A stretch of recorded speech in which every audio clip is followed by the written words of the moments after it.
Today's meeting of the Municipal Code Enforcement Board is called to order on June 24th, 2026. Welcome, everyone. Please rise for the Pledge of Allegiance. Mr. Engel, will you lead us, sir? I pledge allegiance to the flag of the United States of America and to the republic for which it stands, one nation, under God, indivisible, with liberty and justice for all. Please be seated.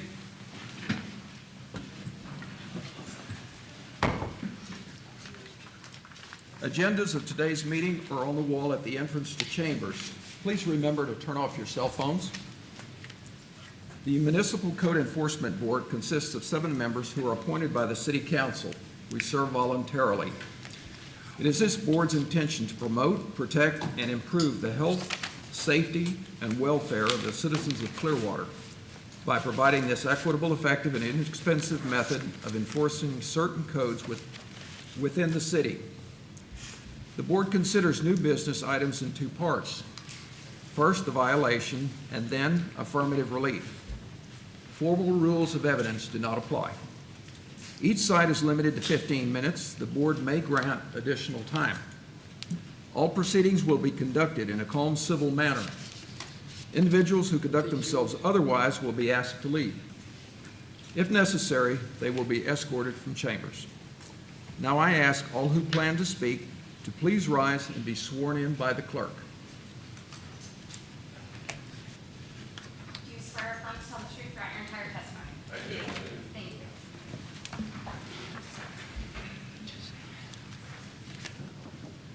Our first order of business is to review and approve the minutes of last month's meeting.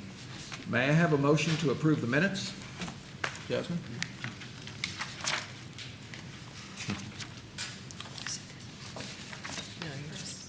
Just a verbal motion. Yeah. Oh, yes. Yes. All right. Motion to approve the minutes. Yeah, there you go. Second? All right. Second. All in favor? Aye. All opposed? Motion carries. Next on the agenda are new business items.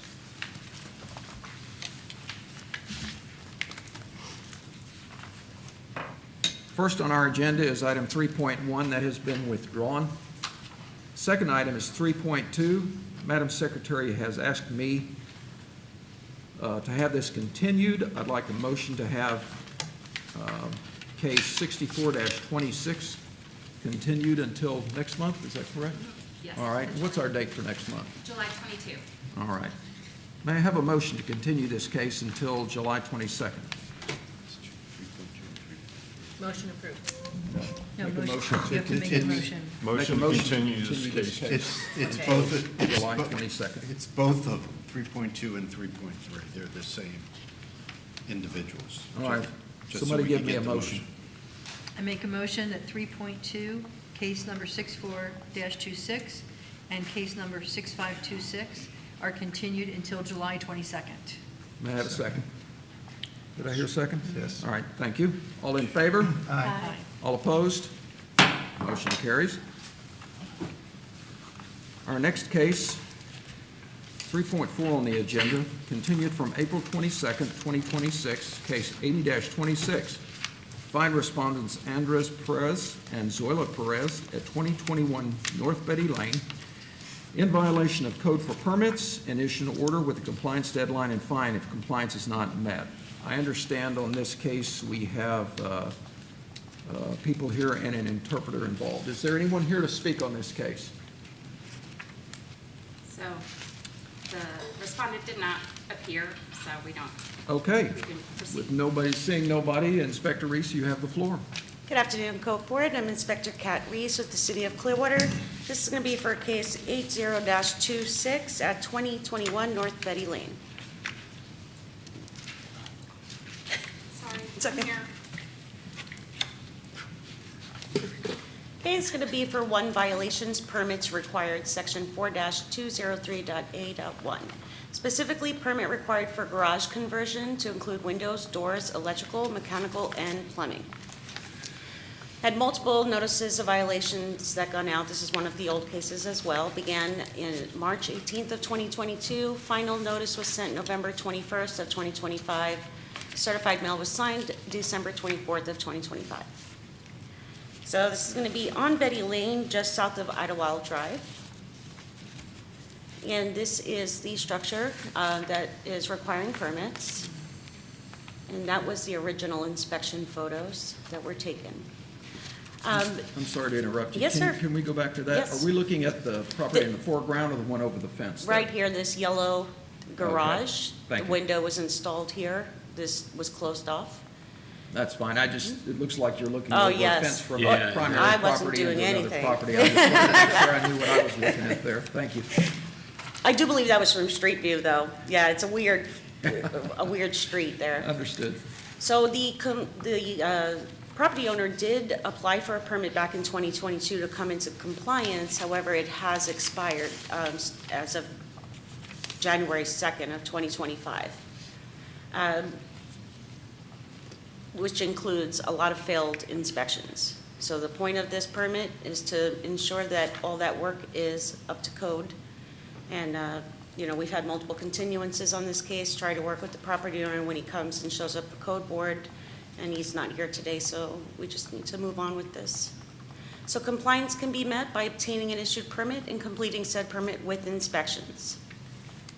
Requesting compliance by obtaining a permit on or before July 24th, 2026, and completion of the permit 6 months from the issuance of said permit. If the violation continues to exist, impose a fine of $150 per day each day the violation continues to exist. Any questions? Any questions from the board for Inspector Reese? No. All right. May I have a first motion, please? I move to enter an order requiring the respondent to correct the violations on or before July 24th. This is the first. First motion. First motion, I move to find the respondent in violation of the code as referred to in affidavit in this case. Second. All in favor? Aye. All opposed? Motion carries. May I have a second motion, please? I move to enter an order requiring the respondent to correct the violations on or before July 24th of 2026. If the respondent does not comply by the date, the board may order a fine of $150 per day per violation for each, and each violation continues to exist. If fines and fees remain unpaid 3 months after such lien is filed, the city is authorized to foreclose, collect, or settle on such lien. May I have a second? Chelsea, second. Second. All in favor? Aye. All opposed? Motion carries. Thank you, Inspector Reese.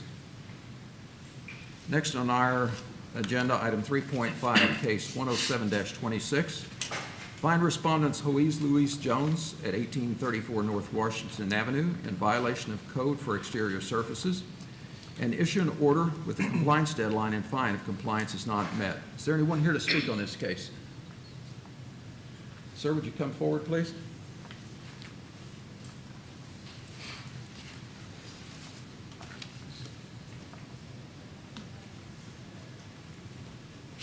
Sir, can you state your name and address in relation to the property for us? Yeah, I am Jose Johnson, and I am the proprietary or owner of the house. Okay, so you reside there, the address listed here is your address? Yes. Okay, thank you, sir. The first question we have for you is, do you admit or deny the violation?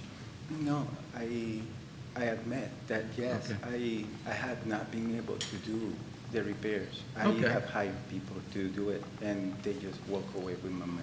Understood. That's For happened. now, I'm sorry, I didn't mean to interrupt you. For now, what we're going to do is first we'll hear from the inspector, let him present whatever information he has, and then we'll call you back up to tell us more, okay? Sure, you're right. All right. May I have a first motion, please? I move to find the respondent in violation. Yes. First motion for this? Yes, first motion for this. I move to find the respondent in violation of the code as referred to in the affidavit in this case. Second. All in favor? Aye. All opposed? Motion carries. Inspector Dixon, you have the floor. Good afternoon, Board. I'm Greg Dixon. I'm Code Compliance Inspector for the City of Clearwater. This is case 107-26 for 1834 North Washington Avenue. There's one violation at the property for exterior surface violation, Code Section 3-1502B. This case started with a courtesy notice in March of last year, and then I sent certified mail out later in the fall, and then I posted the property in January. This is the property. It's just got some exterior surface issues. There's some rotten wood, peeling paint. This is later in the fall of last year.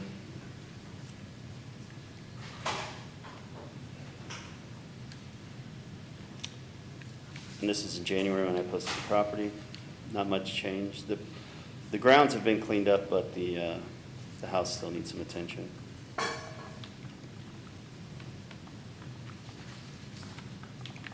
Sorry, the computer's slow.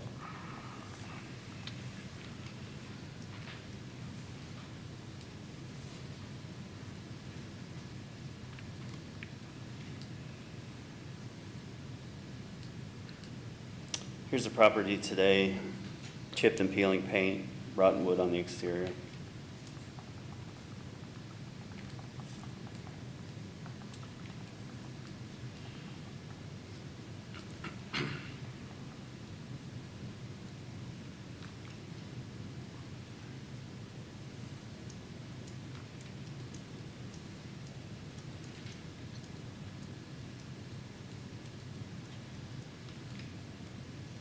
May I ask you a question while we're looking at these pictures of the siding? What type of siding is that? Is that a masonite siding, or is that like a mineral siding? What is that? You know? Green. Pardon? I don't know. It's I based, don't know. Yeah, it's what it looks like Yeah. it's I'm not sure what it's made out press of. board.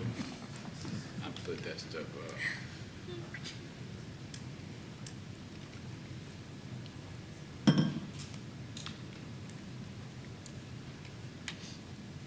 So are we looking at fence violations too, or could you explain what this? No, those could just be thrown away. I'm not sure if those are from his property or the neighboring property. Is it It's just that? just for the exterior of the home. Okay. So compliance can be met for the exterior by replacing any defective or structural and decorative elements of any, defective structural or decorative elements of any building wall, and ensure all exterior surfaces are free of mildew, rust, loose material, and faded and peeling paint. And I would request compliance on or before August 1st, or a fine of $150 per day per violation.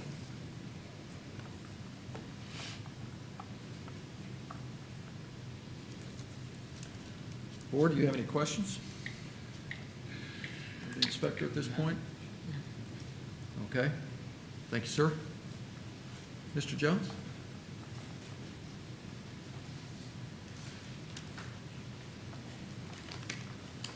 What can you tell us about all of this?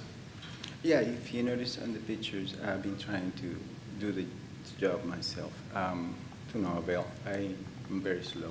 I did had actually a hernia, a double hernia surgery back in 2024. And what happened is I had a physical altercation with my ex. Mm-hmm. And he punched me right there, and he re-ruptured both of them. So it's hard for me to lift weight. I was told by the doctor I cannot lift more than 15 pounds. However, I've been doing some work as best as I can. I'm having a hard And, time Yeah. hearing it. Sir, can you either get closer to the microphone Or or pull it pull the closer? mic up. So we Pull the want to be mic able up, to hear please. you and Sorry about understand you. Okay. So- So what happened is I did have a hernia repaired, and then I had a physical altercation, I mean, a fight with my ex before he was taken away. And then he punched me right there, and then he re-ruptured my hernia. I don't have the money to get the surgery right now, but I'm scheduled supposedly for the 25th of July, and I'm waiting for that. I cannot lift in much weight. I was told that I could only lift 15 pounds. However, if you notice in the pictures, you will see that the peeling of the painting outside of the house, it was not as bad as the very last photo. If you look at it, that's been me. I scraped and I took all the peeling, and I've been doing the best that I can. But I'll admit that I'm very slow. Understood. I've been hiring people to do this work for me, and so far I have had like 3 different people walk away with my money. What can you tell us about your plans to get the repairs done? I do have my friend coming over from Minnesota. I moved from Minnesota to here, from Minneapolis to here. And then he's coming over and within the next couple of weeks, but that's as fast as he can. And I do have also one of the neighbors that he said that he will help me out. The truth is, I don't have much money left. I was a truck driver. I drove OTR, which is over the road, all over the country, and my boss doesn't want to get me back until I fix my hernia because he thinks I would be a liability. So until I get my surgery, I cannot go back trucking. But I'm waiting for that so I can make some money and then continue to improve my property because it needs quite a bit of work. It was a fix-it-up, right? And I bought it about in 2014. And of course, everybody wants to live in a beautiful home. I'm not an exception to that. And I do want to also, but I need to be in a physical, optimal physical condition too. Okay. Mr. Chairman, And yes, I am very slow. I'm sorry. I have a question, Mr. Jones. Do you think your friend that's going to come over from Missouri in the next couple of weeks to help you He's a get your house carpenter. outside in condition, do you think he'll be able to do that before August 1st? I'm hoping so because he's a Well, carpenter. hoping and thinking and knowing is two different things. All I have to present to you is just his word and what he said, and I'm trusting that he has Has he done told you that he would good by come me. over? He has done good by me in the past, so I'm hoping. He was the one that actually helped me replace the window that it was broken in the side of the house, and he did that, so the back door. And what happens if he does? what happens if he doesn't? And then I'm gonna have to try to find a way to do it. I'll admit I don't have money to hire a contracting company. I've checked. It's outrageously expensive. I know how to do some of this work, and I've been doing it. But right now, I have a physical impediment, that's all. Okay. Have you been in touch with your inspector, code enforcement? I did call him once.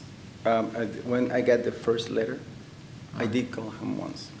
And then I explained to him that I don't have the ability to do all of it as fast as he wanted me to do it. He gave me 30 days. Okay. So at that point, I'll admit that all I have to do is just drop my arms, as whatever it comes. Because Okay. I don't have the money and I don't have the workforce. I just do what I can. What, do you have a clear understanding of what it is you need to do to get in compliance? Yeah.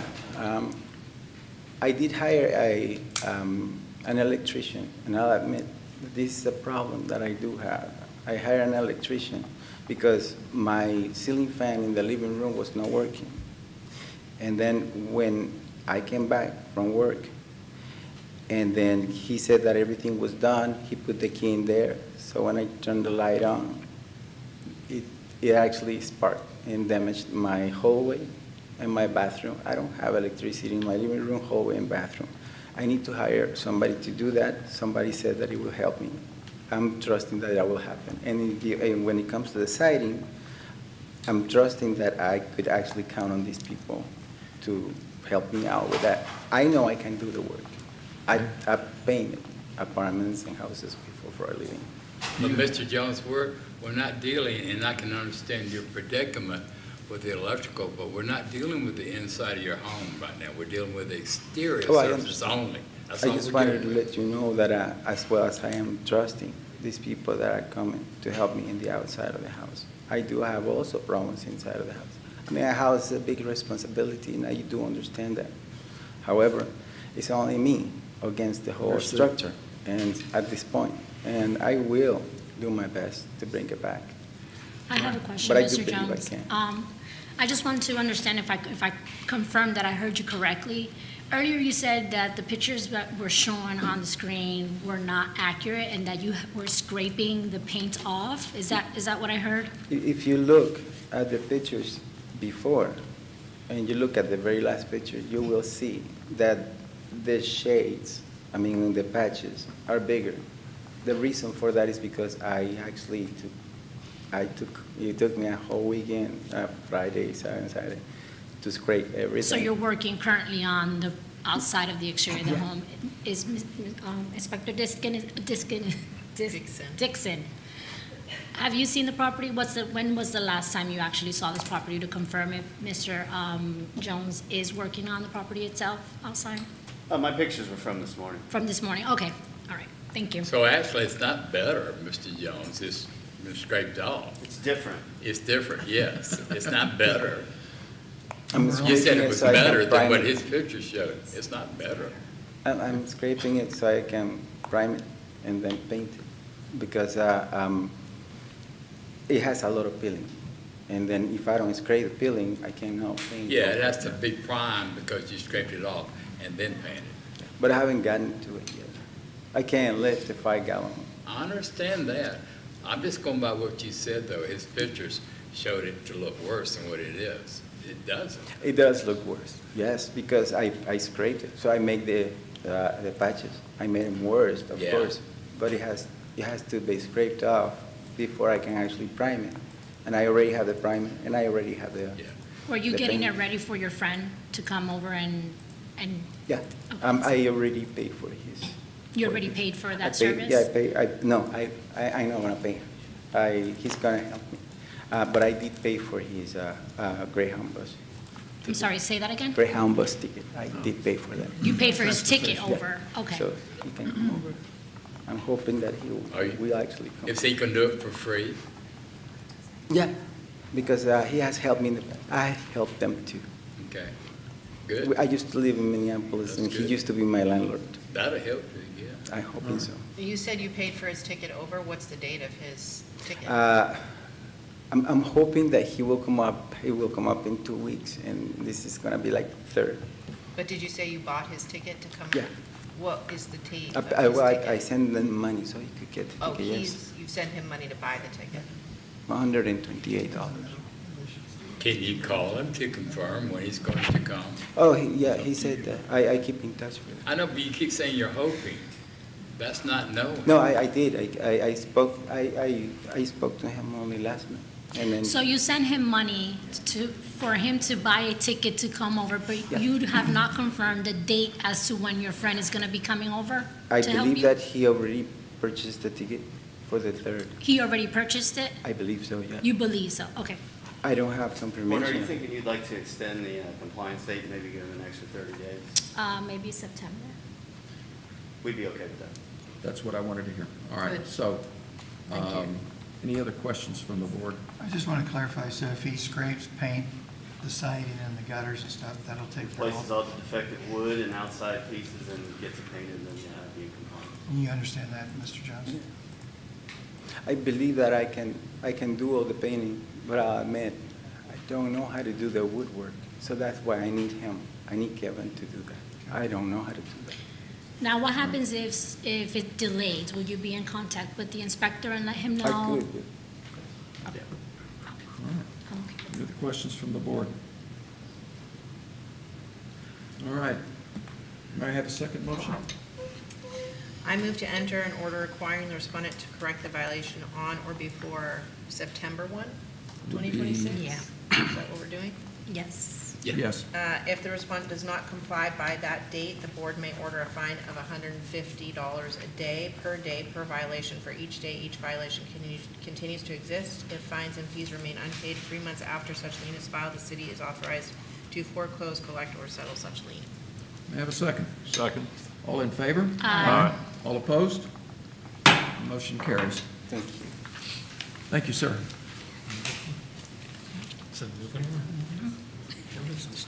Next on our agenda, number 3.6, case 108-26, fine respondents Hugo Paz Mateos and Anahi Mejia at 405 North Highland Avenue in violation of code for exterior storage, and issue an order with compliance deadline and fine if compliance is not met. Is there anyone here to speak on this case?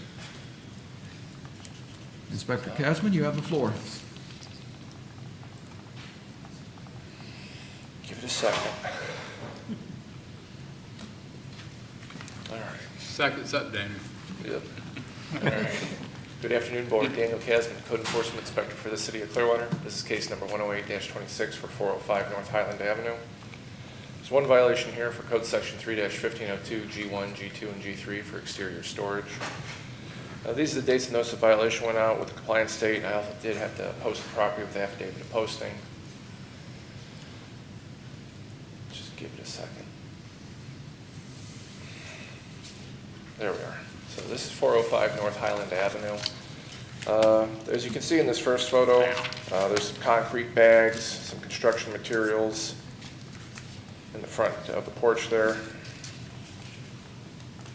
The other striking thing that drew my eye to the location was the pile of pallets that was sitting out front. The person there seems to be pretty handy. There's a lot of tools outside. They were also looking to install a new driveway, it seemed, but there was no permit in the system. There was a bunch of wood, a bunch of pipes also being outdoors.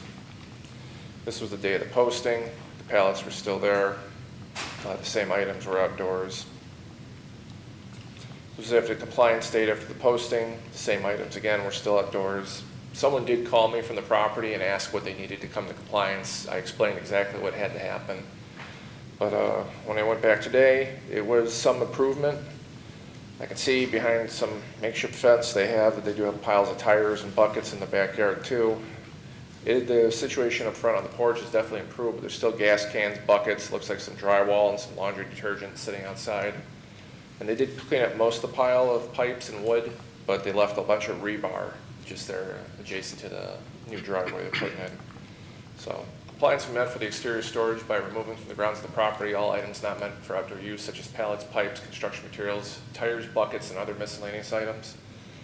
And requesting for case number 108-26, requesting compliance on or before July 24th, 2026, or a fine of $150 per day per violation for each day the violation continues to exist. Daniel, I just have one question for you. Does the exterior surfaces cover that boarded up window? The boarded up window was another case, and I don't know if you noticed in maybe one of the last pictures, they removed the board from the window. No, I didn't see that. Oh, I might have gone too fast. The truck is also kind of blocking it. All right, now I see that next to window the that you're truck. seeing right here. That's the same window? Yes, if Okay. we go back to a previous picture, Okay. it was boarded up, but they at least removed the board, which was an easy fix. The rest of it's just putting everything else away. Okey dokey. Thank you, Dan. It also looked like in one picture, there's no pavers, and then all of a sudden there's pavers, but they're not. That's being addressed by a separate case Okay, for installing a driveway with no permit. okay. Now, you mentioned you spoke to someone this morning. Did you know? It wasn't, I'm sorry, it wasn't this morning, it was a few weeks back. Someone had called me, someone from the residents, they claimed they lived there, and I tried to explain to them, this is what you need to come into compliance. Every construction material, everything that doesn't belong outdoors needs to be indoors. You can't have all these items outdoors. Okay. So there was some improvement, but it's just not where it needs to be still. So, Not in all areas. no. I mean, it is improving. Any other questions from the board? Little by little. May I have the first motion, please? Mr. Chairman, I move to find the respondent in violation of the code as referred to in the affidavit in this case. May I have a second? Second. All in favor? Aye. All opposed? Motion carries. May I have a second motion, please? Mr. Chairman, I move to enter an order requiring the respondent to correct the violations on or before July 24th, 2026. If the respondent does not comply by that date, the board may order a fine of $150 per day per violation for each day that each violation continues to exist. If fines and fees remain unpaid 3 months after such lien is filed, the city is authorized to foreclose, collect, or settle such lien. May I have a second? Second. All in favor? Aye. All opposed? Motion carries. Thank you very much, Inspector Board. Kessler.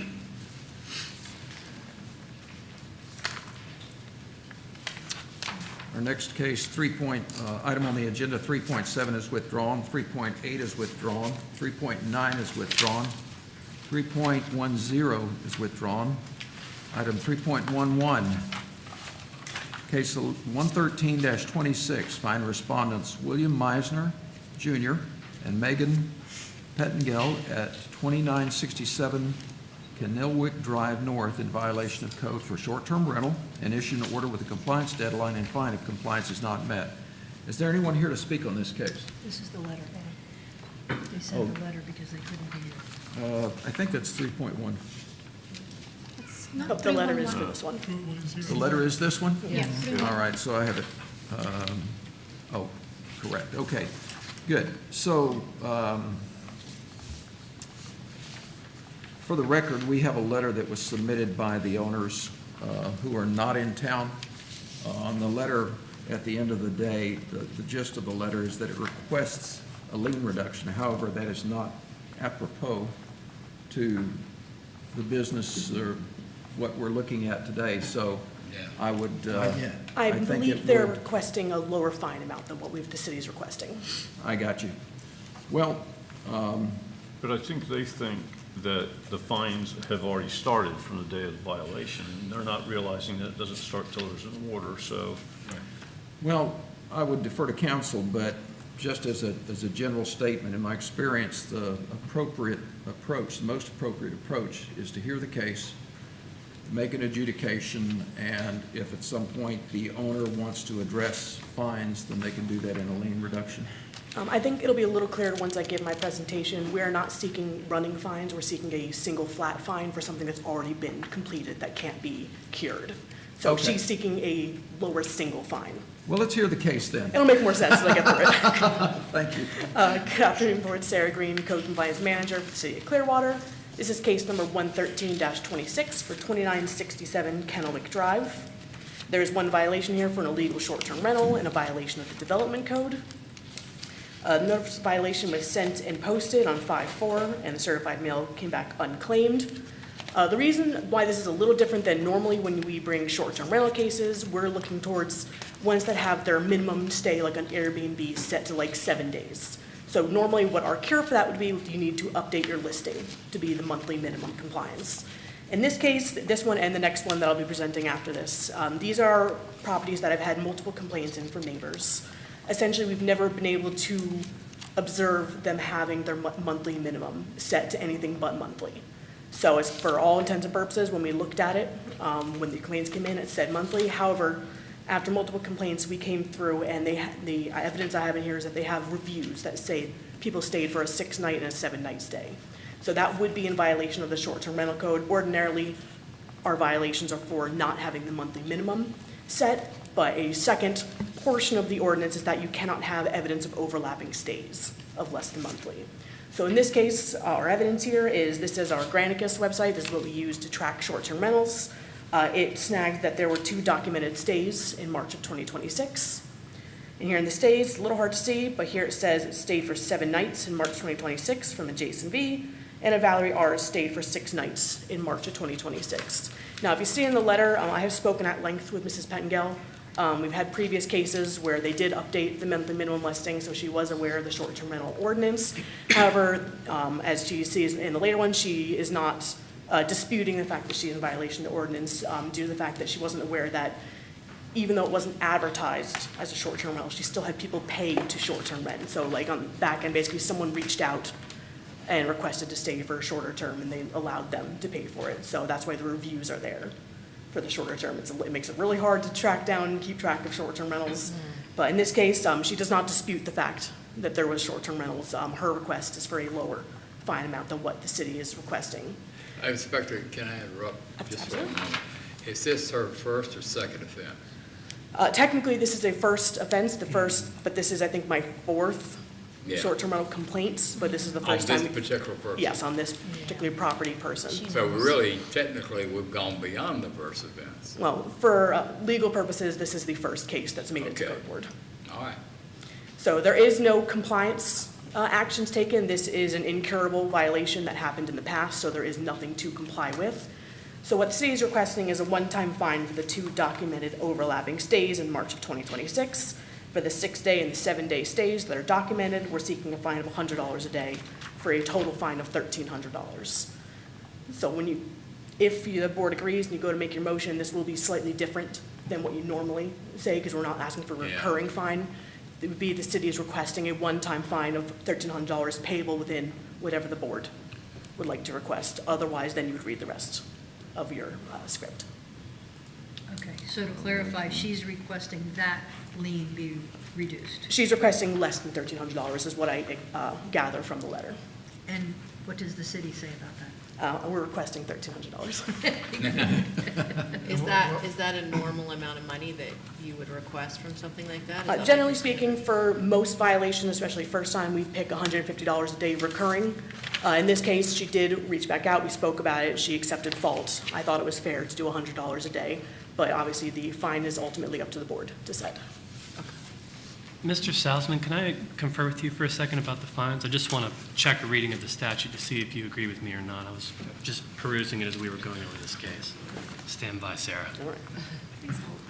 Can I ask you a question while you're doing that? You said that this was the first time that she's been caught doing it, and so this is the first time, but has anybody ever reached out to her before about the other one? I have spoken with her multiple times over the years So how regarding come this. we don't see that, but it's never been brought up here before? I'm The just first curious. case, when this initially came through, I basically spoke with her, I gave her a compliance date that complied within the compliance date, so it never made it to a board hearing because they did voluntarily comply. Oh, okay. The other times, it was more of, the neighbor says they're short-term renting, but I don't have any evidence of short-term renting, so unfortunately, it's a no violation case for us if I have no evidence. That's a good question. So this is the first one that's made it to the board.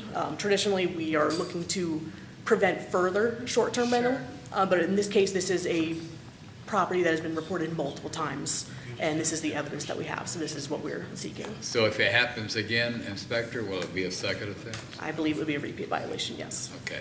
So, to clear my understanding on it, you had cases before, but on this property for the same thing, but it never made it to the board? Correct. All right, so would it be fair to say that the owner of the property was informed and knew what the rules were, so to speak? I believe the misunderstanding is that she did not have the monthly minimum set to below monthly, so she thought it would be okay to have people stay if it wasn't, as long as it wasn't advertised as monthly. So, there's Okay. lots of interpretations. I think this $1,300 fine should wake her up a little bit. If it happens again, it's gonna be much more. What was their daily rate they were charging? I'm not sure off the top of my head, but I imagine more than what we're requesting. Hey, Sarah, I Yes? do apologize for this because I was getting familiar with the statutes again this morning. Because Okay. I haven't looked at them in a while since I'm back in business over here. But I do think we might want to consider modifying our request here. Okay. Since this is a first violation, the statute says that we have to set a fine for an amount specified in this section for each day the violation continues past the date set by the enforcement board for compliance. So they would have to set a compliance date, and then the fine would go into effect after that, since this is a first violation. So what I would recommend that we modify our request to be is to look for a declaration of violation here. Unfortunately, I don't think we can go back and look for a fine for what's already been done for those particular days at this point. So, sorry about that. Me and Mr. Salzman were just speaking about that because he was a little bit mixed up as well, but that's what I would recommend to you at this time. So I have a question then for Mr. Salzman, and would that mean that an appropriate action, I'm sorry, yes. would it, based on Mr. Matt, I'm sorry, I don't remember your last name. Matthew Middich? Based on council's recommendation or his origination and reading of the law there, would it be appropriate for us to continue with this or prefer not to hear it or give it back to the city and ask them to modify their request? Well, we would expect the request to be a declaration of violation so that there's established, in case there's a repeat, which can go up to $500 per day. The statute requires you to make a finding and then give a chance for people to come in compliance. So that's what Matt and I were talking about. All right, so it would be appropriate for us to do a first motion and rule? Yes, the declaration of violation, they're in compliance as far as we know right now. This one, page 2. Is that something that would be- you've done before, is where you? We have sought violations and found, the board's found in our favor previously for cases like this, but I will defer to council. Okay, so we would be making our standard declaration of violation. Council, we would be making our Yes. standard declaration of Yes, sir. violation. All right, may I have that motion, please? I move to find the respondent was in violation of the code as referred to in the affidavit in this case. The violation was corrected prior to today's hearing, and to enter an order that no fine be imposed. If the respondent repeats the violation, the board may order a fine of up to $500 for each day the violation continues to exist. May I have a second? Second. All in favor? Aye. All opposed? Motion carries. Counsel? Mr. Salzman? Do we take any further action on No this further in terms action, of Chair. assessing the fine that's been requested? No further action. Okay, and then just for my own education, if I may, what happens at this point? Does the city bring back a request in the future for the fine, or? Only if there's a repeat violation. Right. Okay, very good. And then that could be $500 per day. The difference is on the repeat violation, if you establish the dates that they were in violation, you don't have to give them a time period to come in compliance. Excellent. So exactly how they proposed this, if it was a repeat violation, you could have gone $500 per day for each one of those days. So that is significant. This is basically a one-time shot at you were found in violation, you didn't, you need to make sure you don't do it again. Very good. So if your Thank you. system finds it again for that thing, then we can fine them 500 a day. Okay. All right. This litigant just locked out. Yeah, luck was surely on their side. All right. So I believe that's all we're doing with this case then? Yes, sir. All right. Thank you, Inspector Gray. I have the next one too. Say again? I have the next one too. Okay. I'm looking at item agenda 3.13 has Inspector Maddox on it. Are you covering for him? 3.12, Chair. So it is. All right. Agenda item 3.12, case 114-26, fine respondents Eric and Amanda Earhart at 819 Lantana Avenue in violation of code for short-term rental, and issue an order with a compliance deadline and fine if compliance is not met. Is there anyone here to speak on that case? Sir, come forward, please.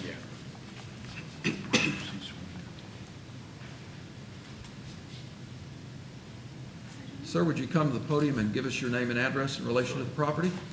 One second. Were you sworn in, sir? Yes, at the beginning, yeah. Thank you. Thanks for that. Sure, Bob Burge, and I live at 814 Narcissus Avenue in Clearwater Beach. When we just wanted to, kind of from a homeowner standpoint, when we bought our property, we did our homework. We had been on the beach before. We moved into this new property, and I'm going to interrupt you, sir. Closer. I'm going to interrupt you so that we can follow our standard process. Sure. Okay. What's your relation to the property? Are you a neighbor? Neighbor. Okay, Yeah. very good. What we typically do, our process is we're going to hear from the inspector. Okay. Once we get your information, so on and so forth. And then, once we've heard from the inspector, we'll invite you to give us additional information, and then we'll proceed. All right, thanks. Thank you very much. Board, this is the same scenario as the last one, so seeing as how we got a declaration of violation for the last case, that's what we'll be seeking for this one as well, if you'd like to hear from the neighbor before we give that order. All right, thank you very much. That was short and sweet. What would you like to share with us, sir? Okay, well, thanks. Kind of from a homeowner standpoint, so we had bought our property on Narcissus Avenue, having been in another part of the island, and saw that, what short-term rentals can do. There's the good and the bad that goes with that. So we did our homework. There was no short-term rentals anywhere around where we live. So it was a big part of our decision. And if you look at the costs involved, those are, big financial decisions for families. So it wasn't long when we got in there, the property behind us, you could tell what was happening there. And it's very easy to spot. I mean, people come in on a weekend, then they leave. You look at the license plates, they're from all over the place, different people, different, and then the noise, the late at night. If you're typically at, midnight on a Wednesday, it's a quiet area, but not always. And that's how the short-term rentals sometimes can pop up. So we in talking to a variety of neighbors, people were getting very, very upset. And we had contacted the city here. And I did want to make a comment about, I think the work that Sarah Green does is very, very commendable and very much appreciated. So she became kind of our, did her job. And what we're finding on these short-term rentals, because my wife then does the inspector role of her own, these ads are placed for 30-day rentals. And there's certain days of the week for a 2 or 3 hour period, they change it. And guess what? It's such an in demand that people will fill it up then, and then it's changed back to 30 days. And there's a whole game on the different sites on how they can beat the system.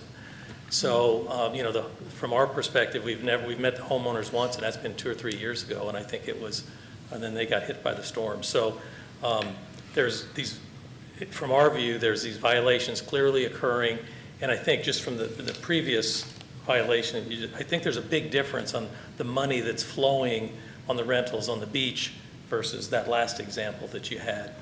Thousands of dollars are coming in. So I know you mentioned, when you mentioned that, you know, $500 a day fine, it does take fines with some substance versus a fine. Hey, $130 fine, if I'm bringing in thousands of dollars a day and thousands of dollars a week, I don't care. So, but I think you also got to keep in mind the homeowners and the people around that are being impacted by these clear violations of that. And so all we're looking for is peace and quiet, and we're very thankful for this process. So that's it. Any questions? Yes, sir. Sure. How long have you been observing this for? We moved this coming March. We will have been in this property 4 years, coming in March coming up, and it was pretty quick. I mean, it was within a couple months. It got our attention. The different people coming in, and you know, and again, we got kids and grandkids. The first thing they do is go to the pool, and our pools, you know, are right behind each other, and we don't mind that. I don't mind kids playing at all, but when it's, you know, in violation of code, and it's being done, and then they, you know, they're looking at ways to get around the code, and then we're even discovering what those are.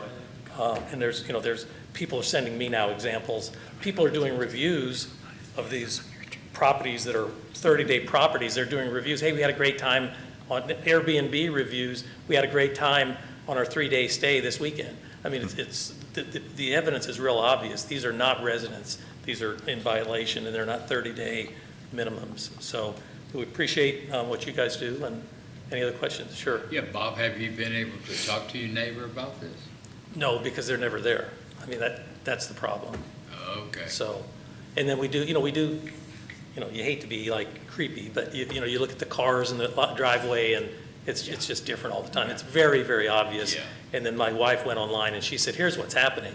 These are in such demand because the dollars that flow are in the thousands and thousands of dollars, that if you get on and you change the 30 days to a daily fee, people are going to come on during that, they find out when the high traffic time is for Airbnb or the hundreds of other sites, and then they can beat the system. And that's what we're trying to do. Do you know if your neighbor who rents these out, he or she lives out of town or out of state? I don't know that. I don't know Let's see, that. a nod from Inspector. Sarah might know that, yeah. What was your name again? Last name is Burge, B-I-R-G-E, Bob Burge. Burge? Okay. Any other questions for Mr. Burge? I have a couple for the inspector. Thank you, Okay. sir. I And appreciate you again, coming thanks to here. all of you. Thank you, Mr. Thank Burge. So when did this case first start? This is another one very similar to the last case where they've had multiple complaints over the years, but I was never able to catch it being less than monthly. This case specifically started in May, actually just a couple weeks after the previous one, which is odd timing for 2 in a row, but there you go. I sent the notice, was sent and posted on May 12th, and this one had 4 documented stays, 2 in April, 2 in March. So we're seeking a declaration for it now. All right. Counsel, based on our previous one, I just want to clarify and make sure we're just doing a standard violation. Standard declaration. And first and second motions. No. First motion. It's a motion finding in violation, but corrected prior. So it's a declaration of violation. Well, that brings a question. Has it been corrected? Okay. All right. So we're doing the same thing we did on the last case? Yes. All right. Very good. May I have a motion, please?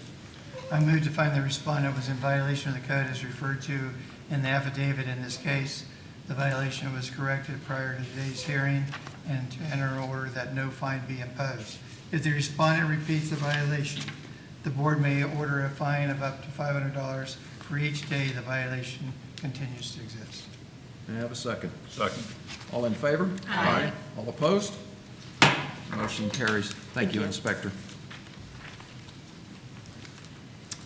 All right. Next item on our agenda, 3.14 case 116-26, fine respondents Victory 888 Inc. How about case 3.13? Did I miss another one? Yes. I did. All right, let's do 3.13. Okay. Thank you, Mr. Engel. You're welcome.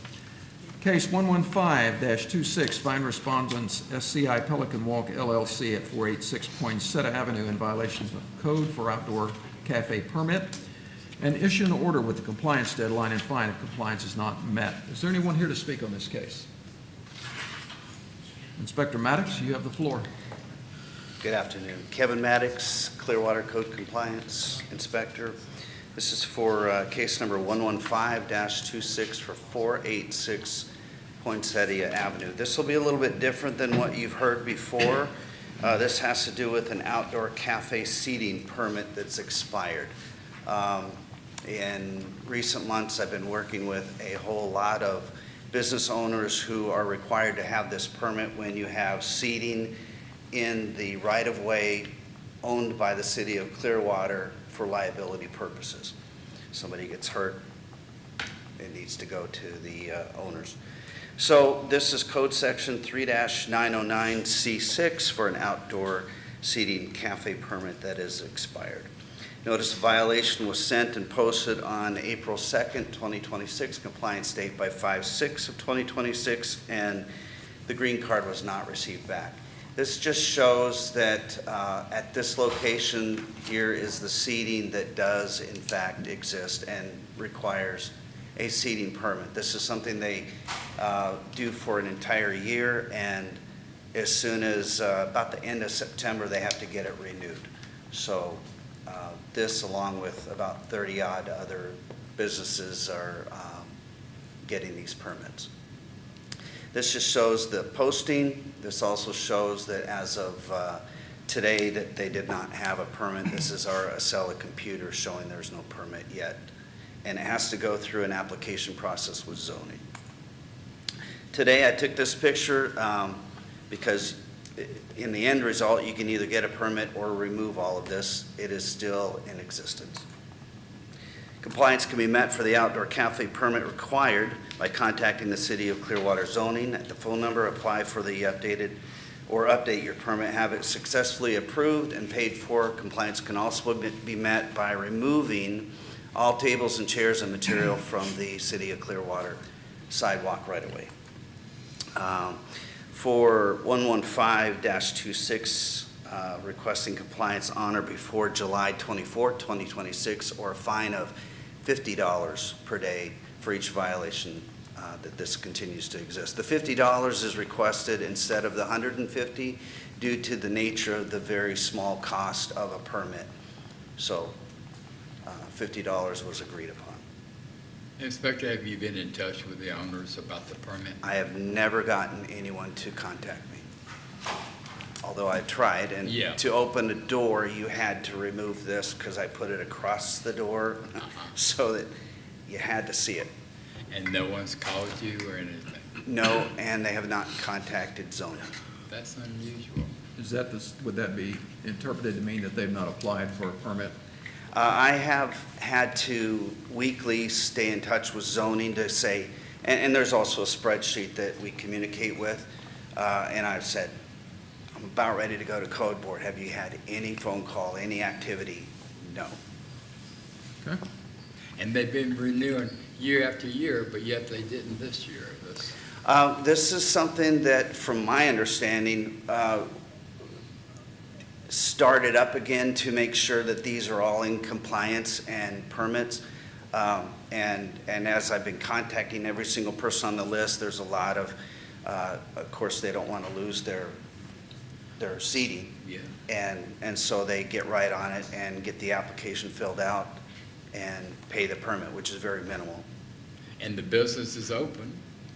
To my understanding, yes, it is. Okay. I was going to ask that. It might be a restaurant that opens at 4 o'clock about the time I'm going home.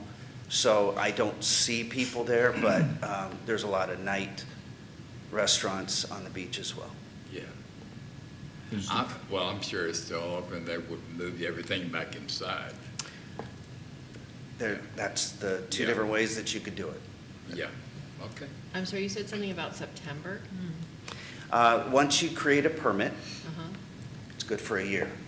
Okay. At the end of September, they're all required to renew. Okay. So it hasn't gone in violation yet, or it's been in violation since last September? It's been in violation. I believe the last permit that was at this location was a prior restaurant. Oh, I And see. then as they came into this location as a tenant, they never obtained a permit. Okay. But So you then- want compliance by July 24th, right? Yes, which would, in that 1 month, would give you time to walk in, fill out an Right. application, and pay a fee. Gotcha. Okay. So then no matter what, if they get a permit, it's going to expire in September of this year? Is that right? Correct. Okay. Is it the same price no matter what? I don't know. Let me clarify. No. You said, No, okay. sorry, there is no permit in place now. It's a new business, did not obtain a permit. If they get a permit now, are you saying that it expires in September and they'll have to renew it then? I'm a little confused. It doesn't, it's not an expiration as such, it's more of a renewal of the current permit. Okay, The permit cost is, I believe, less than $100. It's probably $35 to $50. so it's much like a business tax receipt. You have an annual renewal. Yes. Okay. And Rebecca. And Rebecca has something to offer? Hi, Rebecca Mulder, not co-compliance manager, Assistant Director of Planning and Development. I just wanted to clarify if you had any questions specific to the actual outdoor cafe process for getting approval through our planning department. I can clarify any of those questions specific to that process, but it is much like the business tax receipt process in which you have to get permission because it's on our right-of-way. We need to vet that there's insurance for safety purposes. We need to ensure the seating location layout is approved annually. And then there is a nominal fee that they pay associated with that. I have a question. He mentioned that that regulation itself was paused for a while, and then now it's picked up, or? It's always been a requirement of the city, or at least since, I think the ordinance went through in 2019, somewhere in that 2020, as a response to allow business owners in the downtown area and beach area that have the ability to utilize the right-of-way during COVID winds to provide outdoor seating or spacing, things like that. So it was adopted around that time, 2019, 2020. And so it's been, these requirements have been in place, and we've worked with the business owners over these last several years, and there's been a lot of outreach over those years to work with those business owners to ensure that they get into compliance and stay in compliance. And so we try not to have to take the business owners to code board and have given more than enough grace along the last several years. And we're getting to a place where we've set an expectation of compliance, and we're starting to move forward with that if they don't. Okay, thank you. Yeah. Thank you. Yeah, no Other problem. questions from the board? I have a question. Is the permit required of the tenant or the property owner? Ultimately, it's the parcel owner.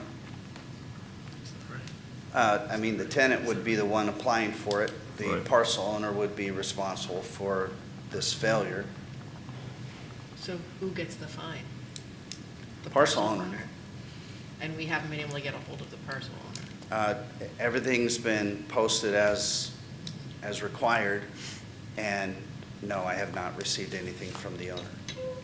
Is there a requirement in the application for the permit that there be some representation that the property owner is aware of the application and that they agree to it? I don't understand. If I'm the restaurant and I apply for a permit, is there anything in the permit that requires knowledge and agreement of the property owner? I don't know. The answer is yes. The property owner has to sign off. Okay. Right. And if I'm not mistaken, when you send notice of violation, that goes to the property owner. Yes. And if the property owner gets that and is aware of it, then with that data, they can call the tenant to discuss to handle, correct? Correct. Okay. Yep, which would be ultimately, property owner's responsibility for the activities that occur Right. at the property, regardless of whether there's a tenant or not. And bring all code cases against the property owner. That's the only one you can get compliance on. Right, understood. Mr. Saltzman, am I allowed to ask the name of this restaurant? Yeah, I think it was. It was in the picture, it's Seoul Mediterranean, I believe. Seoul Mediterranean? Okay, S-O-U-L. Thank you. Any other questions from the board? I guess just, when you sent the violation, did you send it to the address of the violation or the address of the owner? All violations are sent to the address of the parcel owner in Pinellas County Property Appraiser. So whatever's listed for that specific address. In this case, it's a very large building with many tenants, but it still goes to the same address for the parcel owner. So, from what I am gathering, the parcel owner did have this permit prior to this particular tenant being in there, correct? The prior tenant The prior tenant had a had permit. the permit. To the knowledge of the owner, I don't know. I'm just stating what had happened a couple of years ago from the prior tenant. That's why the seating still remained there, but the new tenant, Seoul, did not obtain a permit for the outdoor seating cafe. Okay, thank you. Just to clarify, if a tenant wants to apply for a permit through the city, the owner has to give written permission on the permit, or else the tenant cannot apply. Yes, property owner's owner- permission has to the be prop- obtained. Just like any kind of development application that you have with the city, you gotta have the property owner sign off on it. All right. Any other questions? May I have a first motion, please? I move to find the respondent in violation of the code as referred to in the affidavit in this case. All in favor? Aye. All opposed? Motion carries. May I have a second motion, please? I move to enter an order requiring the respondent to correct the violations on or before July 24th, 2026. If the respondent does not comply by that date, the board may order a fine of $50 per day per violation for each day each violation continues to exist. If fines and fees remain unpaid 3 months after such lien is filed, the city is authorized to foreclose, collect, or settle such lien. May I have a second? Second. All in favor? Aye. All opposed? Motion carries. Thank you, Inspector. I'm next. Yes, sir, I see that. Item 3.14, case 116-26, find respondents Victory 888 Incorporated at 604 Hart Street in violation of code for outdoor storage and issue an order with a compliance deadline and fine if compliance is not met. Is there anyone here to speak on this case? Sir, come forward, please. Sir, were you sworn in? No, I wasn't. I just Okay. got here a while ago. Let's, If you'll just raise your right hand. Do you swear or affirm to tell the truth throughout your entire testimony? I do. Thank you. thank you, sir. Can you give us your name and address in relation to the property? I'm the tenant. My landlord urged me to come in today. I told Kevin I wasn't going to, but Could you just state your name? Christopher Steiner. Thank you. I'm the tenant. My landlord's up in New York, so I just had two questions to Well- get clarification on how to remedy it and make sure I don't get any warnings in the future. Okay, and before we go there, we're going to follow our procedure. We're going to go ahead here from the inspector and let him tell us what he knows, and then we'll have you back up, sir. Thank you. Inspector Maddox? Kevin Maddox, Clearwater Code Compliance Inspector, case number 11626 for 604 Hart Street. There's one violation for 31503B6 outdoor storage. Notice of violation was mailed. This started in Inspector, just a moment. What was the address you just said? 604 Hart Okay. Street.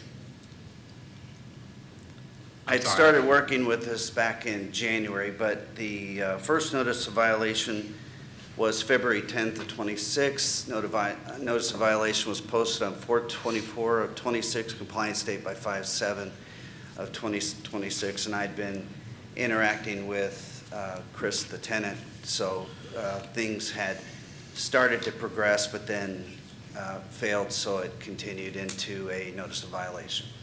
The green card was not received back. This is the backyard of the house. A couple different pictures from April 24th. This is the front of the house where the notice was placed. From the side of the house, there's an empty lot to the left as you're looking at the house where you can view more of this in the back. This was on the 7th of May.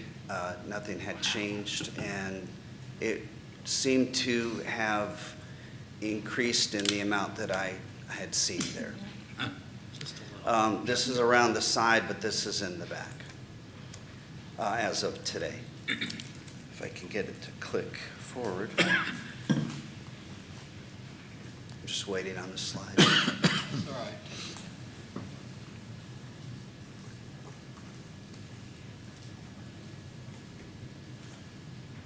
Like the sands. I don't know if I got to click out of it or what. Are these pictures from today? These two are today. Wow. Okay. Jeez.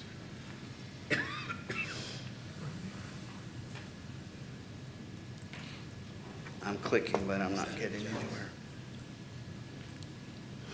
And that's all in the back of the house. Yes. There you go. So we're talking a junkyard here. It's filled. Is it an apartment building?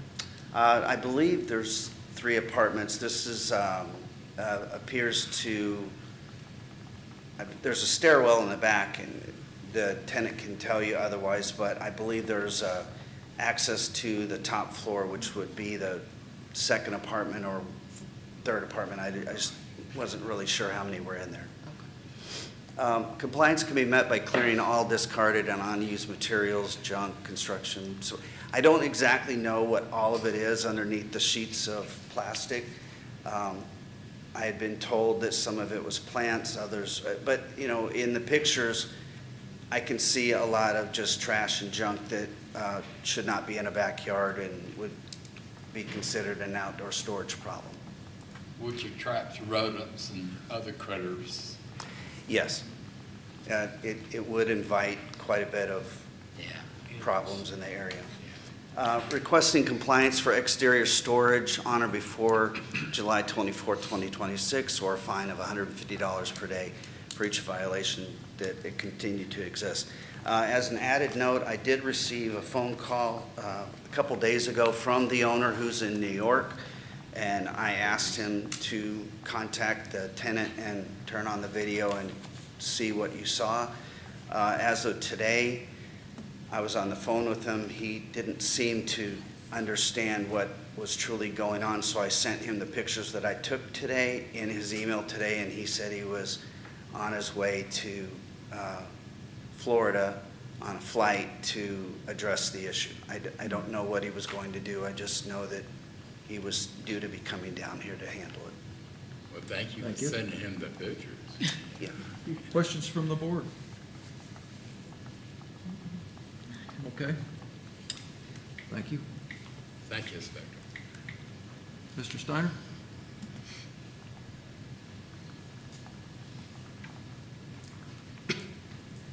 What would you like to tell us about all this? Oh, I don't want to say too much. I mean, you could see in the photo, there's a shed that's built and another shed that I told Kevin yesterday that, well, I'd updated him. I've been updating him about building these 2 sheds, possibly a third, under 100 square foot, I understand, to be in compliance with having to get a permit. And, you know, so I updated him yesterday. I had 1 shed built, and you can see that on the right side of the photo for today. And the other one, I have the plot laid out. Couldn't get to it, building it because of technical issues. But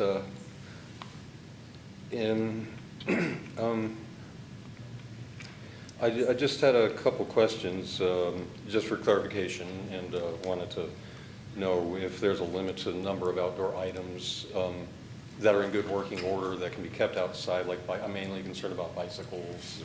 They need to be covered so the lubrication doesn't rinse off in the rain. In the ball bearings for the wheels and the crankshaft, so that you know, they don't need to be repacked with grease before you ride them again. And you can strip the bearings if you don't repack them with grease if they are exposed to the rain. Understood. Those types of questions as far as what you can do and you can't do are not in our purview. Our job here is to take a look at what's been going on and make rulings on that. In terms of what you can do and what's appropriate and what's not appropriate and what's required for compliance, I would ask you to speak with your code enforcement officer about that, to gain an understanding of what needs to be done and get a clarity on that, and with that, you should be able to accomplish what needs to be done. Okay. Mr. Steiner, we're talking more than bicycles here. I have a bicycle. I keep it inside. But we're talking a lot more than bicycles in that yard. Right. You've got That's mountains. That's why I got the sheds, so. Yeah. I have 3 sheds and one is built or almost built. That's the one you saw. I just haven't put the roof on it. And the back wall. Then you haven't built a shed. If you have no roof, there's no shed. To cover, why would you not put a roof on it? In a hurry to build the second shed, but like I said, I had technical problems. A drill bit broke yesterday. These sheds have holes that are misplaced, so you have to drill your own, and my drill bit broke yesterday. So I couldn't build it in a hurry to try to prepare for today's meeting and hopefully get everything squared away, but that's why I'm trying to hurry. You didn't see in the photo the other plot where I have the shed laid out, or the We could lumber see laid that out. because of everything else. Oh, I'd be glad to show you, but it's not important. We already seen it. We just saw it. Okay. Are Well, you the I'm just curious. I guess in my case, since you can't answer my questions, I would just ask for continuance until July 24th, and considering that I called again this morning to code enforcement, found there's no limit to the number of I'd be glad to play the recording of the code enforcement saying there's no limit to the number of outdoor items that can be covered. So I have been in a misunderstanding here with a lot of, I know there's disorganization, but I've been in a misunderstanding, and right now it is in a state of upheaval because I was trying to build the sheds in time for approval before this meeting today. I was also told this morning that there was a case for the code prohibiting the term disorderly, and could not provide me the code. I asked, he said he'd get the code enforcement officer or inspector to get back to me on that, as well as the question of Well, that would be a limited different number issue. of outdoor items. Because I was told yesterday by Kevin that you can have outdoor table, but this is just one example of trying to understand the code. I was told you could have Kevin told me I could have an outdoor table, just not many of them. And I would like to know if I have many bikes, is there a limit, or is it at the discretion? I asked the code enforcement officer to get back to me, is it as to the discretion of the inspector, or is there a threshold in the code? Well, again, sir, unicode.com, not to interrupt you, but those issues should be addressed with both the code enforcement officer and the building permitting folks. As I said, it's all good data, and I don't necessarily want to cut you short, but those items are not for our review or understanding or anything else. It's our job to look at what you have there and help guide this thing in a direction so that it can get corrected for everybody, okay? And so any questions you have about what you can have outside, how many sheds you can have, what's permitted and what's not permitted in that entire process in terms of getting in compliance and understanding that can be gained by talking with Mr. Maddox, your code compliance officer, and then again, the building department. So I would steer you in that direction. What the city's asking for here is they're requesting compliance on or before July 24th. The question I have for you is, I think you said earlier, do you think you can get your sheds done by then and get stuff cleaned up? Is that correct? If I understand how to remedy it, because I do have the bicycles and some other items that are for outdoor use. Clearly, they're for gardening and other things other outdoor use that I have that are in good working order, in good shape. They're clean. Got you. So in other words, you can't. Excuse me? In other words, you can't comply by July 24th. That's what you're really saying. I think you said he doesn't. I believe I can. I have I know. 3 sheds. I would like to save the expenditure of time and money so I can understand how to not have a violation again. I just got a 7-day notice from my landlord, and he believes that I have been put in violation now, which means that if I get I will not have a second 7-day notice. He can instantly evict me. And so I would like to understand the situation, or if you'd just like to give me until the 24th, and I'll do my best to understand, as I have in the past, because I never would have put things under tarps if I had any suspicion that they would have not been allowed. and I want to know if there's a limit, like I said, and Did the code inspector explain that to you? yesterday, I was told yesterday that there's a limit to outdoor tables I could have, and those are not covered. So I want to understand what the limit is, and of course, it looks awful now. I don't want it this way. Yeah. But Can I ask you a question? I'm in a hurry at the moment. It's an apartment building, and there's multiple people who live in it, or is it just you who lives there? I'm on the top floor, so my entrance is through the back. So I there's know no- it's not presentable for guests either. That's what I don't like. Well, if there's many people who live in the apartment building, then everybody should be able to use the backyard. Is it all your stuff back there? I'm given the backyard, and the neighbor downstairs gets the side yard. So it's all your stuff, basically?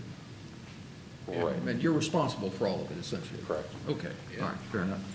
How many sheds are you planning to build to cover for everything that you have in this backyard? Well, I have two. I have the one that's built. I have the other one that you might have seen in the photos, or I can show you the receipts.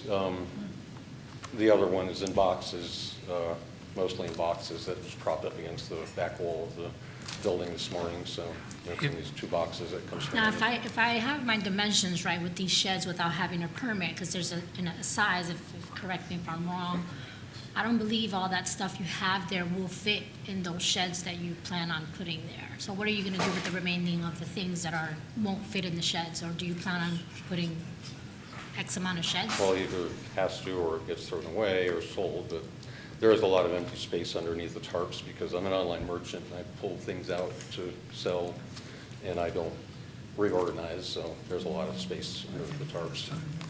But all your sheds don't have roofs, right? Oh, All your yes. sheds, Yes. they do. Mhm. A while ago, you said they did. They do. I just haven't I haven't completed the first shed, like I said, to hurry to get Then here. all your sheds don't have roofs. If you haven't completed, how many have roofs? All right. Board, I'm going to step in here as No, wait a chairman. minute. I'm right to ask that. I'm confused. Well, let's, First, you built sheds. Do any of them have roofs?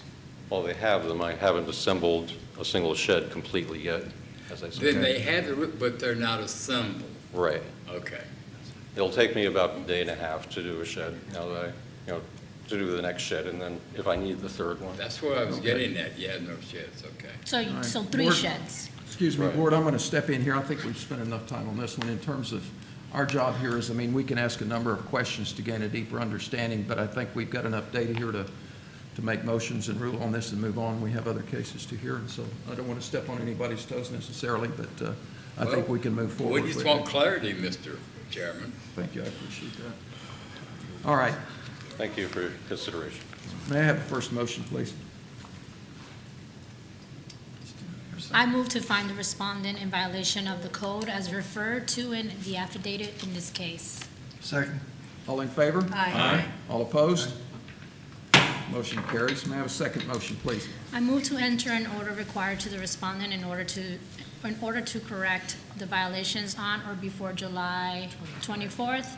If the respondent does not comply by that date, the board may order a fine of $150 per day per violation for each day each violation continues to exist. If fines and fees remain unpaid 3 months after such lien is filled, the city is authorized to foreclose, collect, or settle such lien. May I have a second? Second. All in favor? Aye. All opposed? Motion carries. Thank you for coming today, sir. Thank you.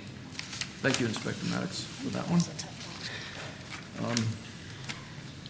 Next case, 3.15 on our agenda, according to Madam Secretary, has been withdrawn. Yes. Yes. All right, thank you. Number 3.16 on our agenda, case 118-26, find respondents Brigadoon Clearwater Homeowners Association, Inc. at 4400 Brigadoon Circle in violation of code for exterior surfaces and issue an order with a compliance deadline and fine if compliance is not met. Inspector, you have the floor. Good afternoon, Board. Jared Daniels, Code Inspector for the City of Clearwater.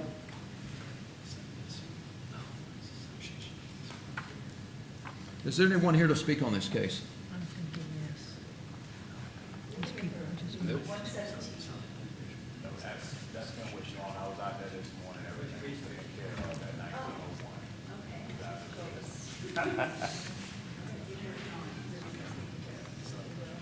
So we have someone? No, this was for I believe you were here for the previous case, which has been withdrawn. 1901. All right. Excellent. Well, sorry you had to sit through all that just to find it out, but thank you for coming. I'm glad we made it interesting for you. Thank you for coming. All right. Good afternoon, Board. Jared Daniels,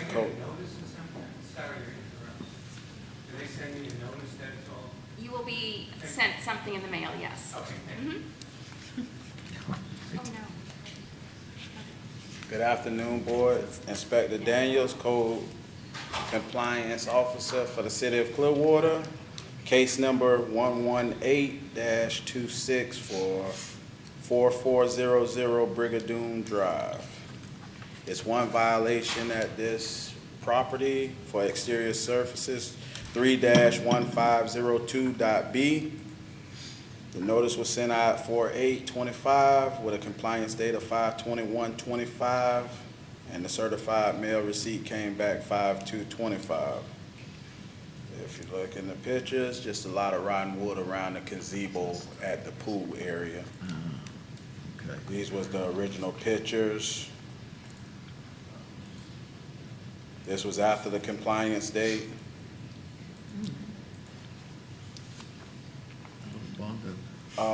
They did just get a new HOA president in February. I just found that out once I posted the property.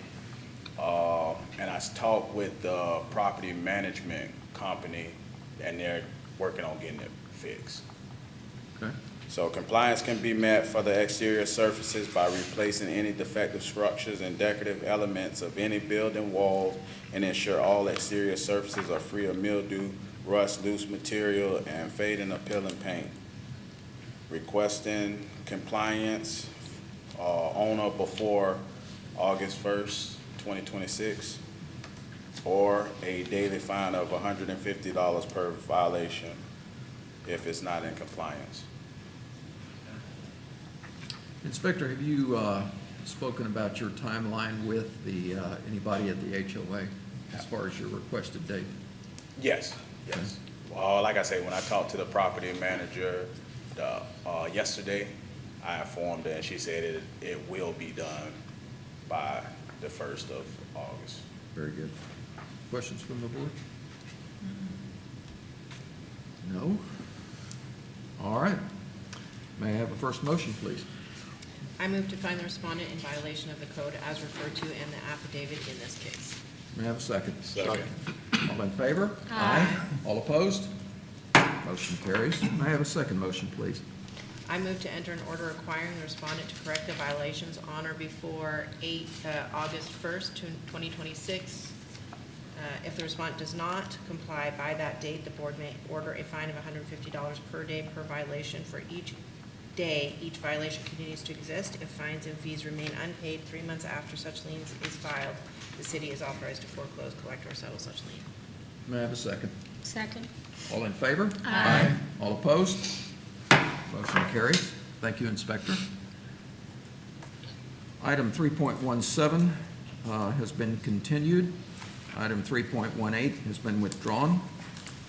Item 3.19, case 121-26, find respondents Ms. Nana Zelik and Marco Zelik at 908 Evelyn Avenue in violation of code for oversized vehicle parking, and issue an order with the compliance deadline and fine if compliance is not met. Is there anyone here to speak on this case? Sir, please come forward.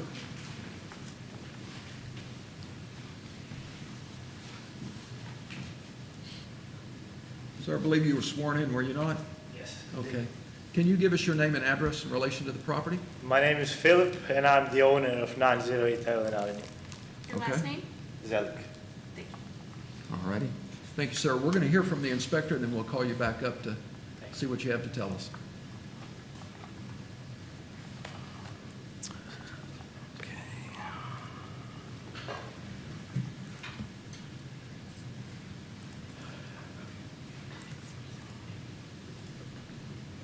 Where's the full screen?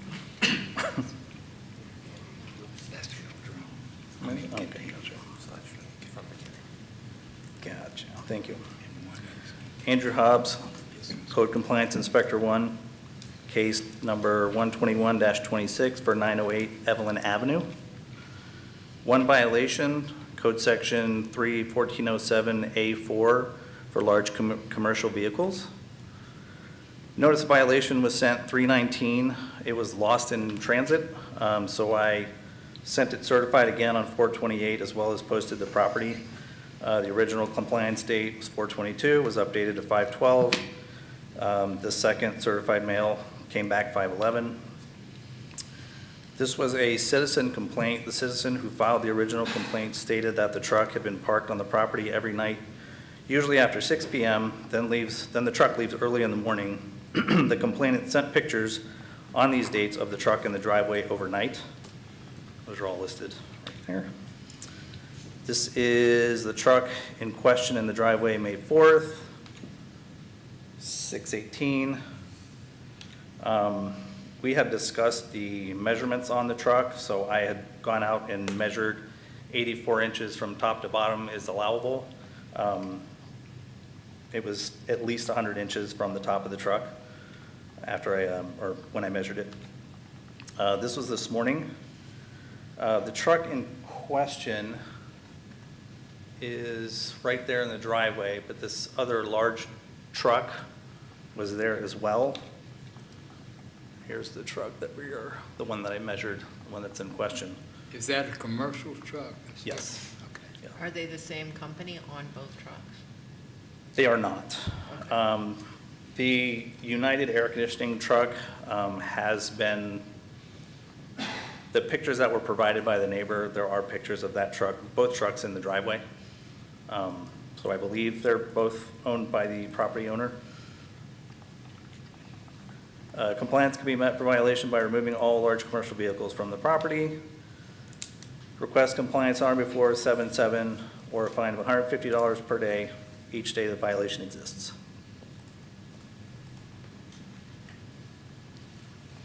Thank you. Questions for the inspector? Is this for both trucks or just No, the this is just first truck? the two trucks were part of an original case back in December, and then the trucks disappeared. We had actually spoken in person back then. Trucks disappeared, I closed the case, and then all these emails started coming in from a neighbor.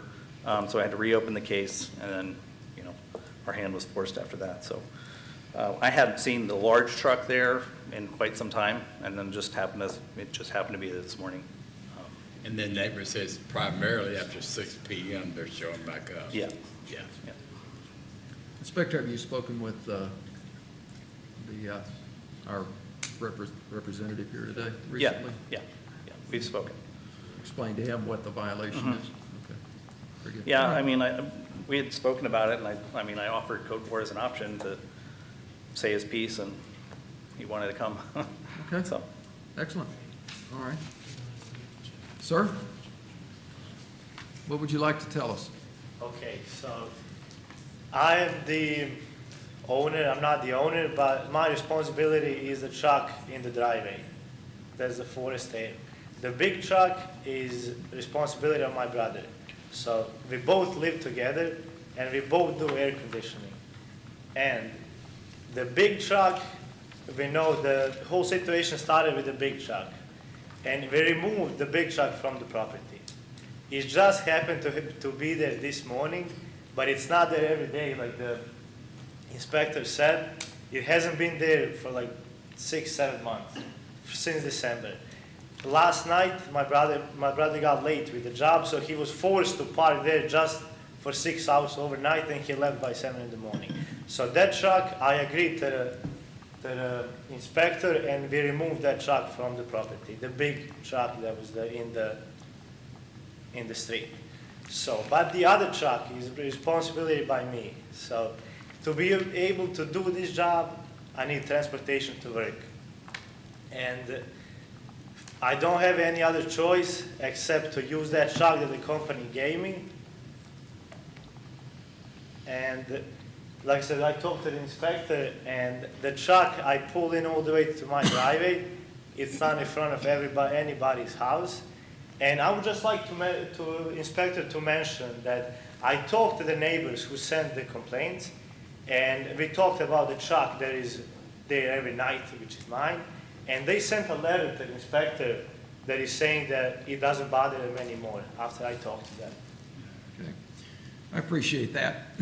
I will tell you that our standard is, and our reference point on all of this, when we look at these things and make whatever decisions we make, is whatever's in our reference point is the code, the building code and the state statute and so on and so forth. And so it's our duty and obligation to follow that. I understand that your neighbors may have a problem, but that's not the standard by which we conduct our business. And while I sympathize with you about your work situation and everything else, the code is the code and it's there for a reason and so on and so forth. So we're bound to follow that. Okay? We have questions or comments from the board? I think it's in reference, I think the problem is size of your truck, is that right, Inspector? The overall size of it? Good afternoon, Sarah Green, Code Manager. The parking code does reference for between the principal structure and the right-of-way, so in this case, can you hear me? In this case, between the principal structure and the right-of-way, that would be the driveway. You're not allowed any commercial vehicle which measures in excess of 20 feet in total chassis, body length, 7 feet in total width and height. So that would be the issue. It's a commercial vehicle over 7 feet in height. So that exceeds those dimensions, okay? Okay. You understand that, Mr. Zell? Yes, I understand, and that's why we wanted to actually measure the truck with the inspector, and the truck has not exceeded the width or either the length. It's only the height. The height. Which, that's the reason why, and I talked to the inspector, if we would go all around Clearwater, we can find so many commercial vehicles that are higher than 7 feet. I'm not, starting anything, any case, but even in my neighborhood, there's been some other situations where people have trucks higher than 7 feet. And my truck and I really need to get this sold because I don't have any other option. We understand, yeah, but unfortunately, your case is the one that's here, not the others. Correct.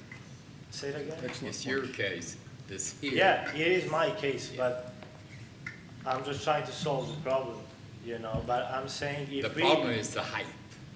Yes. So that's still out of bounds for the code. Right.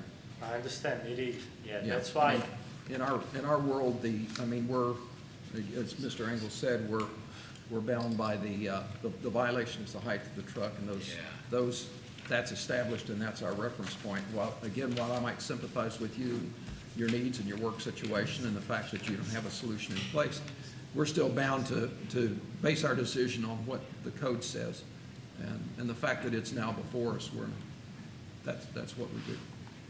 And until that code is changed, Mr. Seller, we have no choice. I mean, I talked to the inspector, and I don't know if he mentioned if there's any way to make some kind of, how would I say it? Exception? Exception for, Right. since the truck is not, I understand the truck is, it's not like I'm trying to bring anything huge and I'm trying to do something. It's 1 foot over, it's about 8 feet up, the code is 7 feet. So I want to see if there's any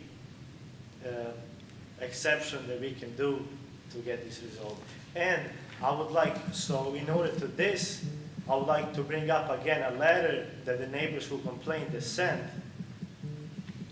to the inspector for the truck that's been in the driveway. They said it doesn't bother them and that one is fine. So, Understood, and I would defer to counsel, but I don't believe that is a valid argument for making an exception based on, and in terms of exceptions, I know inspectors have latitude in terms of whether or not they bring a case. In our experience, when inspectors have worked with various property owners in resolving issues, sometimes they will delay bringing a case, but when it's time for them to bring it, then they bring it. And unfortunately, once it's before us and it's on our agenda, it's up to us to make a ruling and deal with the case. Yeah. And so any time for exceptions or doing something before it comes has now passed. And so it's our job to look at this thing and determine whether or not there's a violation there, and then number two, make a ruling on something being done with it. And that's the position we're in as the board. Yeah. and our hands are tied. We have no latitude on So that. the That's reason not why our, I'm mentioning the letter from the neighbor is because, like I said, there's tons of vehicles in Clearwater higher than 7 feet. And when I say that, I talked to the inspector, and as long as there's no complaints, those vehicles are fine. In my situation, I understand the neighbor complained. And if I talk to the neighbor, if I resolve the problem with the neighbor and he doesn't complain, can we do an, what's it called? An exception. Exception, because the neighbor is not complaining anymore. no, sir, we're beyond that. Yeah, Mr. Tuck, you're not realizing, you say there's tons of others, probably are, but they're in violation too. That's true. our You problem, see? yeah. They're just not before us. If they They were just haven't before been us. caught yet, you know? Exactly. Hey, It's a so little bit you said like you're a- trying to sell it, right? You said you're trying to sell the truck? No, No? No, you're the not. truck I use for work, it's not my thought truck, he it's said the company's truck. And they let me use it to take it home since I don't have my own car, to use it as transportation. Can they give you a shorter truck? That's a good question. Yeah, that's, Ask them. that's a good question. I think for our purposes, again, I understand that you're looking for an exception, but we're not in a position to do that. The case is before us, and it's like, Yeah. you can be driving down a fast highway where the speed limit is 60 miles an hour, everybody's doing 80. Everybody's violating, but it's probably only one or two people that get caught. But exactly. that does not eliminate the fact that everybody else is in violation.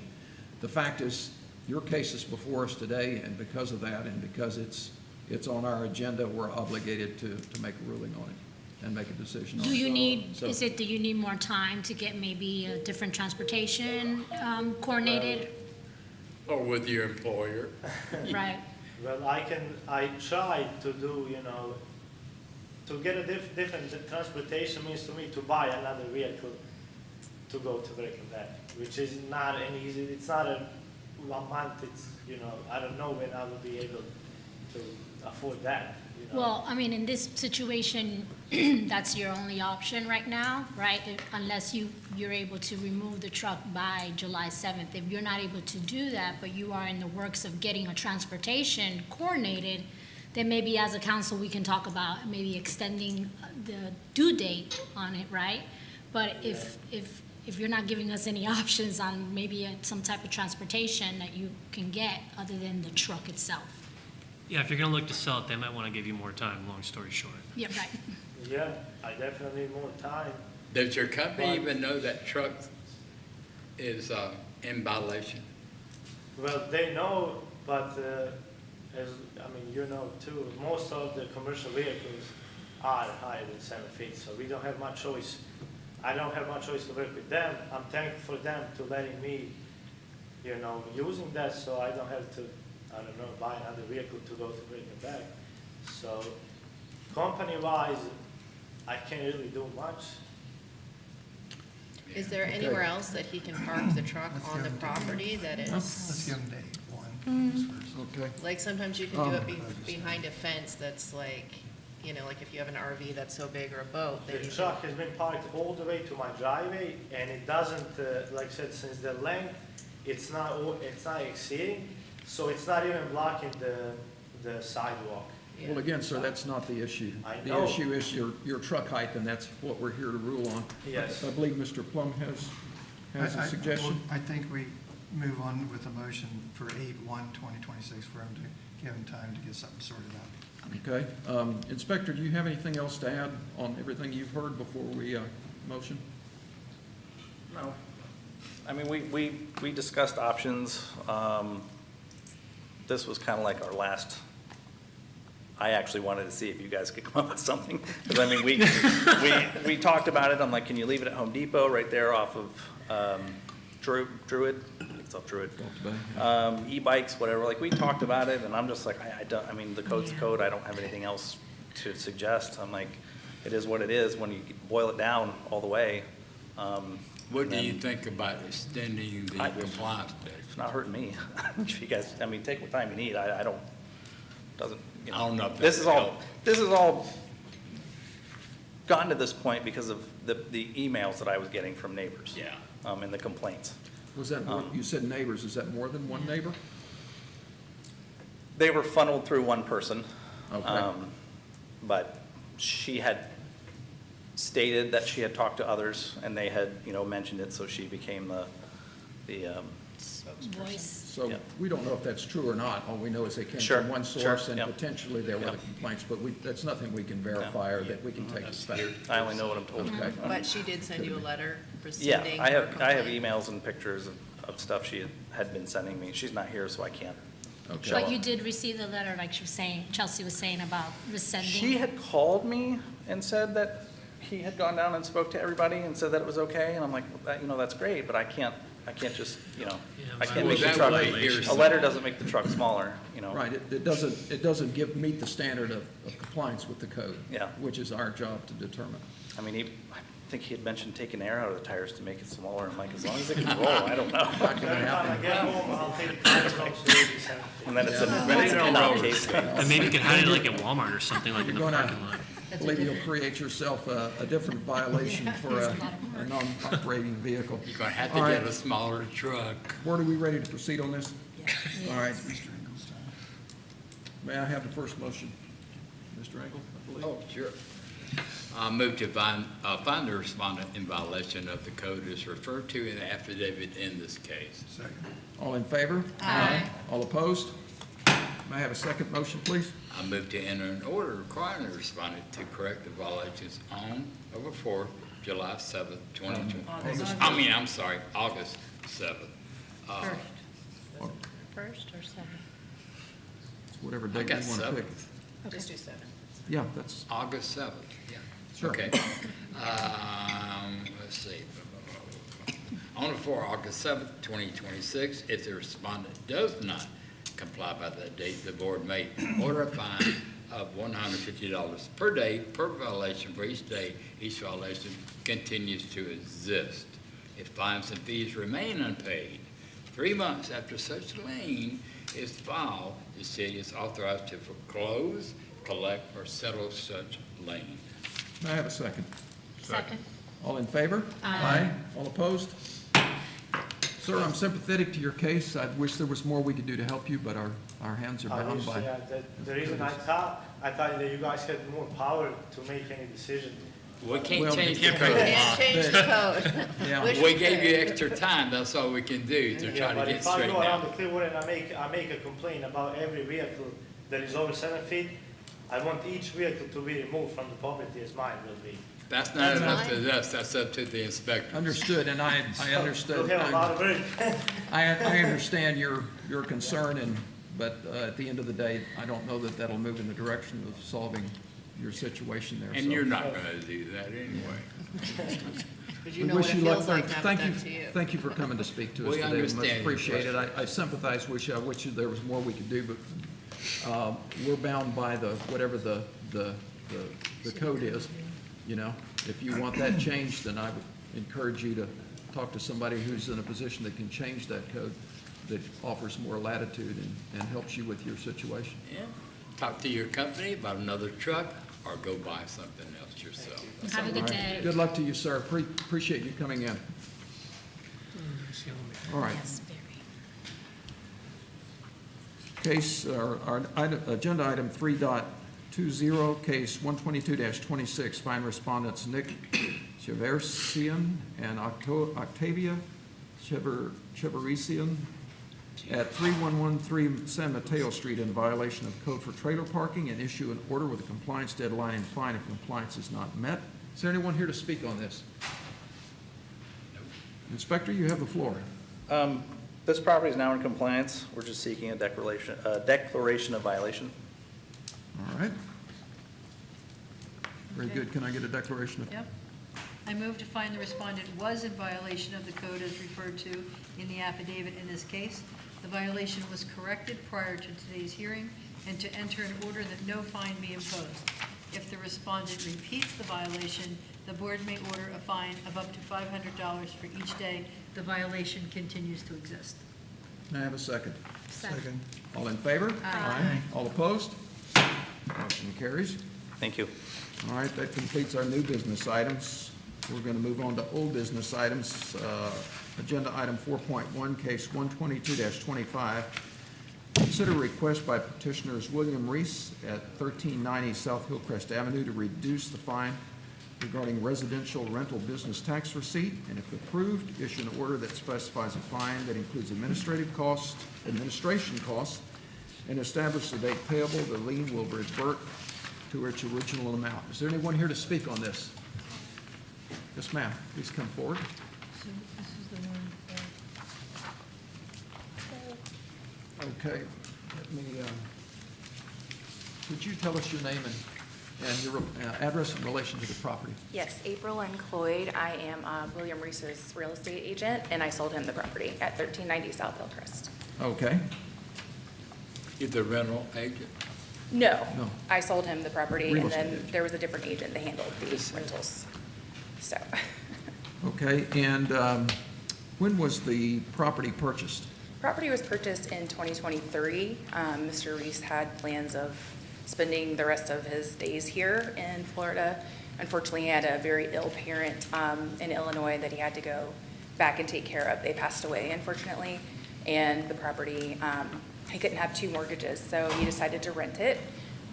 He consulted with the property manager, and the property manager advised that a short-term rental would make him more money and that it was legal. Mr. Reese didn't do his due diligence, which he should have done, and, was not made aware of the fine. I guess there was a citation placed on the door the property manager did not let him know about. When he found out about the violation in March, they terminated their agreement, and the tenant was removed, and it hasn't been a rental since then. He was only made aware of the fine, or the per diem, that had been accrued 3 days prior to closing on his house, which I sold, which was on the 12th of June, when the closing statement came out, and there was a $10,000 excess fine. And he was very upset about that. Okay. So he's asking for leniency from March 31st to June 15th, when the house was sold, to reduce that fee. What did you say your relationship is to this gentleman again? I'm his real estate agent. Okay. We have a letter. We do have a letter? Okay, I was about to say, wait a second. Yes, You're he's in good. Illinois still, taking care of his Okay. other parent that's Just also checking. very. To clarify for the I'll record. get up there and Yes. talk. Yes, he asked that I be here today. To clarify, I'm sorry. To clarify for the record, we have a letter that gives The authority, approval, authority to represent the owner. Yes. Okay. All right, just want that on the record. Okay. So he's in Illinois. Yes, He purchased the property in 2023, correct. and then he leased it out. 2025. He purchased it in 2025? No, he purchased in 2023. He lived in the property until 2025 when his Okay. parent got ill. and I have a question. Yes. You said that he found out about it in March and had the, unless I misunderstood, and had the tenant removed? In March 31st, yes. The Okay, tenant was but he removed. was not aware of the lien at that point? No, he was not aware of the lien until 3 days prior to closing, when the closing statement was released by the title company. Right, I understand that part. I'm a real estate broker too. Yeah. But the question is, how did he find out that the leasing agent was doing short-term rentals? I'm not sure if the leasing agent told him after the fact because they were getting complaints or what the situation was. I wasn't privy to that. Okay. I just know that he found out in March, and that's when it was terminated, and it was not a rental since the day that he was made aware of that. Okay, thank you. All right, so can you give us the date when he was informed, when he received notice? Do you have any idea what? He never received any formal notice. That was apparently made aware to the property manager, which didn't relay how serious the situation was. And he just said, we can't do short-term rentals, but if we get a longer-term tenant in there, it'll be fine. So they put somebody else in there for a 30-day instead of a 1 to 7. It was more of a 30-day. And then I'm not sure how he was made aware that that was not also allowed. And so March 31st is when the agreement with the property manager was terminated and the tenant was removed. Okay, and forgive my misunderstanding, I was thinking in terms of short-term rental, but this is for a residential rental. Board, I think I can give some clarification on this. I believe when these cases first came to the board, it was a combo short-term rental and lack of business tax receipt for the rental. They did comply with the short-term rental portion, but they never got their business tax receipt. So that's when the fine started was for that specifically, not for both the short-term rental and the BTR. So the fines that you're looking at today are specifically for not having a BTR. A BTR has since been applied for and approved. Okay. Thank you. So that would tell me that if that BTR is still in force or still valid, that it's in compliance, but there was a period of time where it was rented without a business tax receipt, and it's for that period of time that business tax receipt did not exist that this fine pertains to. Okay. All righty. Joe, I wish we could get more data on exactly what occurred regarding notice, dates of notice received, and what was done to correct it. As far as the business tax receipt? Yes. What address is on file for the ownership of that property? Does anybody have the Pinellas County property? I don't know off the top of my head, but we would have been sending notice to whatever's in Pinellas County Property Appraiser. Notice, sorry, Board, the notice was, the address listed was the property address for his mailing address. So all the mail went to the address listed on the agenda. So he got it versus the property manager? It looks like most of the mail was returned to me as unclaimed. I'm going through the file, but that's probably why he didn't get the mails, because he had this address as his mailing address. I see. Well, he would have been, for lack of a better term, double insulated in the fact if the notices went to the property address, you've got a tenant there. Did the tenant forward them? And then you also have the property manager in between that was contributing to and/or creating, was a part of that violation. And so it's understandable to me how he might not have received notice. However, that does not alleviate the fact that, there was a violation there. And he's aware that the violation is in fact, and he's a very much a rule follower. He just, he wants to try to get a little bit of leniency from that March 31st date until June 12th, or June 15th rather. Understood. So he's asking the lien be reduced from 10,850 to 7,500? Correct. Well, I have a question about that before we, because I'm looking for, is the lien reduction, is that the amount too, or is that the amount of the reduction? The 7,500 would be the reduced amount. I'm sorry? That would be $3,350. Correct, yes. So he's willing to pay the 7,500, but. He's willing to pay the $7,500? Well, he's asking if we can reduce it to whatever the March 31st date is until the June 15th date, whatever that amount. So the new fine would be 7,500. What's that? The new fine would be 7,500. Correct. Okay.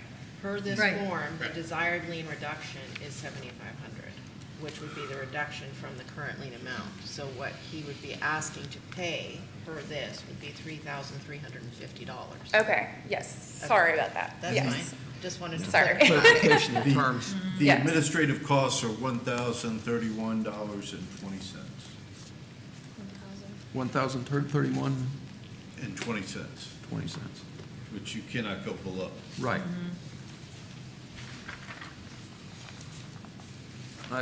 If it's all right with the board, I'll opine on this for a minute and then look for other input. It would appear to me that, I see what the administrative costs are. However, the owner has asked for a reduction to $3,350. I have no quarrel or argument with that, but I will certainly entertain discussion on what the board thinks about it. I think it's reasonable. I can understand totally why the owner wouldn't know about this. Yeah, I can too. Yeah. Any No comments, objections. gentlemen? I don't have any objections. I have no objection. We're support you. I'm sorry? Your decision, we're support you. I have no objection. All right. May I have a motion then for to reduce the lien amount to $3,350? I put in a motion to reduce the lien amount to $3,350. May I have a second? Second. All in favor? Aye. All opposed? Thank you very much. Thank you for coming. Appreciate you coming to speak to us today. All right, I believe we have another one here. All right. Next on our agenda, item 4.2, case 196-17, consider request by petitioners William Bassett at 301 Baker Avenue to reduce the fine regarding exterior surfaces and abandoned building, and if approved, issue an order that specifies a fine that includes administration costs and establish the date payable. The lien will revert to its original amount. Is there anyone here to speak on this? Sir, please come forward.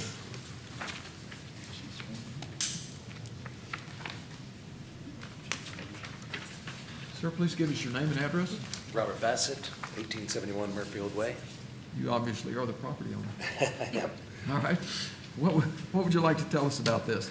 I believe this case fell through the cracks. It's a very old case. I brought the property into compliance with the previous code enforcement officer that was there. Spoke with Sarah. She was lovely, helped me out. Spoke with the new Daniel. We had an old Daniel that was in there before. He's no longer there. Apparently what happened is he either quit or whatever happened, he stopped working there, and the case has been dormant ever since, accruing fines. At the time that it happened, the officer, Daniel, argued with me about in the back, I had the whole house painted, the whole house brought into compliance, but he argued there was what appeared to be a chip in the back of my house up under the soffit, and he said that had to be fixed, but it wasn't a chip, it was just where the wood, kind of popped out a little bit. Nothing, the home is in compliance and nothing's been done to it from the day that I painted it to bring it in compliance till today. So I feel that we weren't out of compliance, we brought the home in compliance, and that the fines should have never been assessed in the first place. Even in his report, the original Daniel stated he was confused about which property it was that was in compliance or wasn't in compliance, and that's in the record.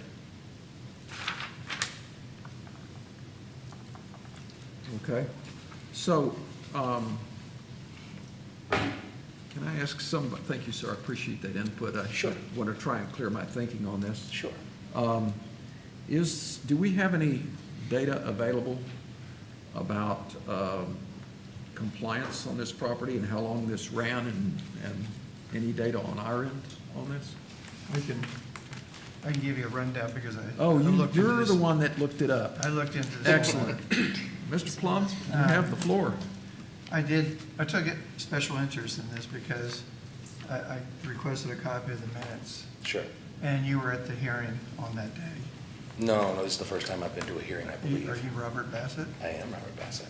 Oh, I was at maybe I guess it was in 2017? Yes. Okay. And you confirmed the code violations at that time in the minutes. Agreed. So I'm just going to give you the board a rundown since I've looked into this matter. So the original order, the affidavit of noncompliance, and the recorded lien in case 196-17 were entered against the William L. Bassett Trust and Margaret J. Bassett Trust, which remain the owners of recording with the Pinellas County Property Appraiser's Office. That trust is still Correct, as yeah. the owner. The lien reduction application before the board was submitted by Robert Bassett individually, and no documentation has been provided establishing that he is authorized to act on behalf of the respondent trust. In addition, the application provides no competent evidence of financial hardship and presents no new evidence that would justify revisiting the board's prior findings, order, affidavit of noncompliance, and the resulting recorded lien. I would also note that board member Engel participated in the original December 20th, 2017 hearing and made the motion finding the respondent trust in violation. While the official minutes and orders speak for themselves, this continued service on the boards provides continuity regarding the history of this matter. I will also point out that the lien reduction application states that the application and supporting documentation are incomplete or inaccurate. The application will not be scheduled for public hearing. Based on the information before us today, I do not believe the application provides sufficient information for the board to evaluate the requested relief. Should the applicant wish to reapply, the board would expect documentation establishing authority to act on behalf of the trust, a corrected application identifying the proper applicant, and competent evidence supporting any claimed hardship. If there is no further discussion, I have a suggestion motion. Okay, tell me what you want to suggest. My motion, I suggest, I move that the board deny the application without prejudice. This allows the submission of a new lien reduction application in the names of the William L. Bassett Trust and Margaret J. Bassett Trust, supported by appropriate documentation, establishing authority to act on behalf of the trust and any hardship information or other supporting evidence the applicant wishes the board to consider. I would concur with that, simply because there's, from my perspective on this, I would like to see more data in terms of, I appreciate what you've brought to us today and your explanation and everything, and your narrative about what you've told us about the fact that that inspector is now gone, so we don't have the benefit of his data. The thing I would be interested in hearing about is specifically what the violation was originally, what was done to bring it in compliance. Any data regarding, okay, is it in compliance? Was it in compliance at a certain date? If so, when was that?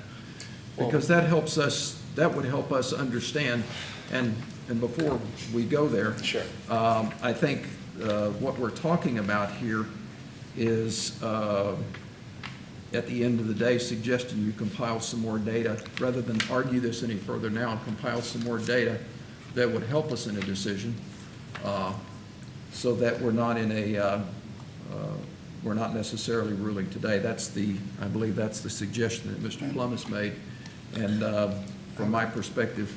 I'll just point out there's 2 pages of minutes on that case in the minutes. Okay. It's quite well spelled out. Okay. That it was in violation. Fair enough. That may well be the case, that it was in violation. I know that the way the system works, when a case is in violation and it's brought before the board and we accept that and rule on it, then the fines start accruing. My interest would be in finding out at what point were those violations corrected? Were they corrected? Board, I can give some when was that? clarification on that. Pardon? I can give some clarification on that. This case was originally heard in 2017, Right. and the affidavit of noncompliance was filed in February of 2018 after it wasn't corrected. Generally speaking, when violations happen like this, we don't go out and re-inspect it for recomplying it unless we're prompted to by the property owner.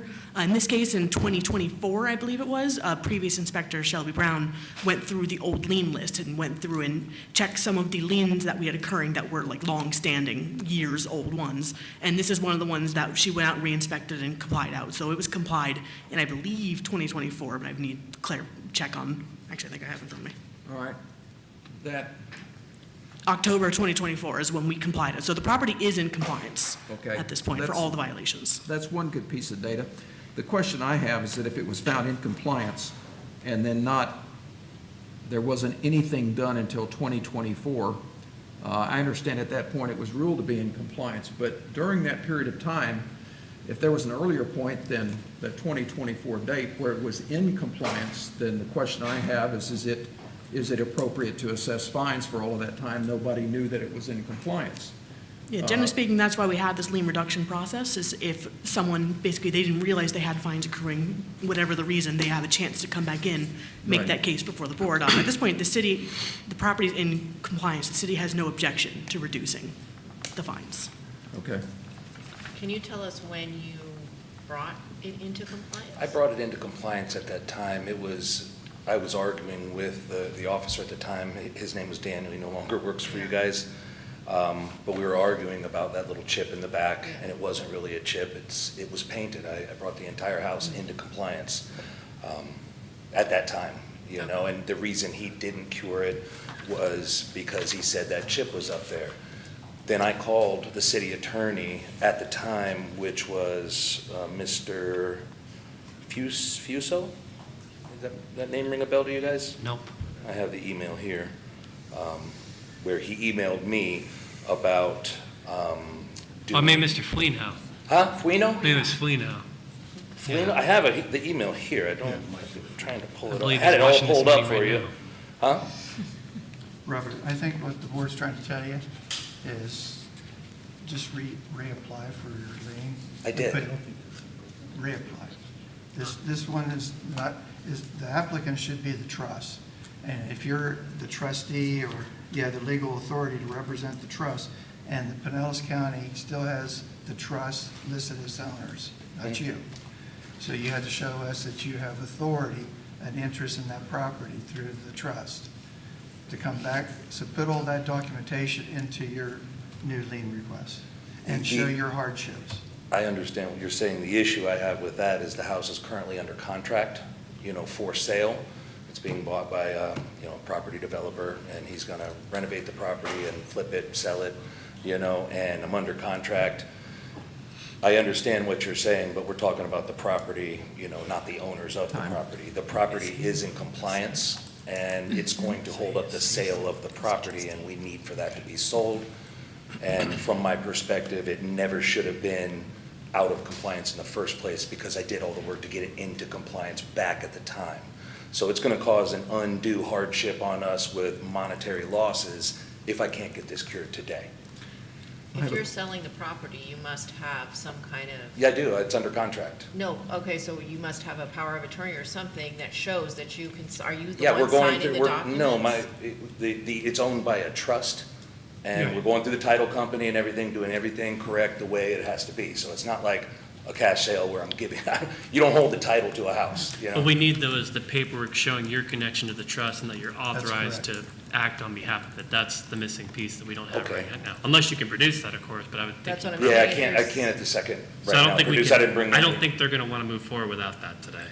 What is, if I could ask then, what is the ramifications of moving forward? How is there liability on the city by removing a violation on the property itself? What does it matter who is standing here? The house, the property's been cured. There is no violation.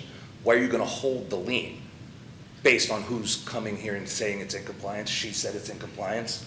What is the liability to this board? Because we have to make sure the right person is making the request, because if we just had some guy off the street do it, doesn't really have authority to act on behalf of the property owner, so.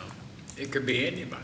Yeah, it could be me. Let's I say mean, it is. What does that matter? Where is the liability for this board to release the lien based on who's up here asking? 'Cause the I'm lien is on Robert the Bassett. This property. has been in my family for 60-plus years. Can I ask a question? Sure. Mr. Salzman, or Mr. Plum, what do you show as the registered property owner on this? Is it And the, I looked it up, it was Pinellas County lists the trust. there's Okay. two trusts. Yeah. William There's a L. William Bassett. Trust and a Margaret Trust, Bassett. I'm sorry, say Those are- again? There's two trusts here on property Oh, appraisal, because I was just looking at that, but Mr. Salzman can look at it too if he wants. I just had it pulled up. My question is if the name of the trust is this gentleman's name, is there an implied or implicit authorization, authority for him to be able to represent the trust? The question goes to the city, whether the city has an objection for this individual to be forward and ask this You don't have request. an objection? That's the only issue here. If the city doesn't have a problem with it, then it's properly before the board. And I have a question. Are you a trustee of the trust? I'm not. My mother is. Well, So you're not the trustee? No. My mother is. Are your mother still alive? Yeah, she's still alive. It was my grandparents' And house. she needs to apply to that. Or give you power of attorney. Yeah. Okay. We're doing all that now. Let's step back for a second. Let's First do. off, you all can't be given legal advice on how this Precisely. goes, okay? I let it go a little too far. Sorry. I'm sorry. That's my fault, okay? The city has to object for this matter to be improperly before you. If they don't object, then it's properly before you, and then you should consider it. This is a lien reduction for a fine that the city has on this. That's the sole issue here. We don't give advice, legal advice. If they're comfortable with having him make this request, that's fine. If they're not, then that's fine too. Then it should be continued. So Sarah, I'll leave it up to you. We don't have the proper paperwork here necessarily to prove this guy's connection to be the right party before us to make this request. However, that's just my legal advice to you. The ultimate decision is up to you whether you want to move forward with this or not, so. And that is, and the board, that's separate from the board. The board should not hear this if the city doesn't believe that the proper party's in front of it. Confer with the clerk one moment.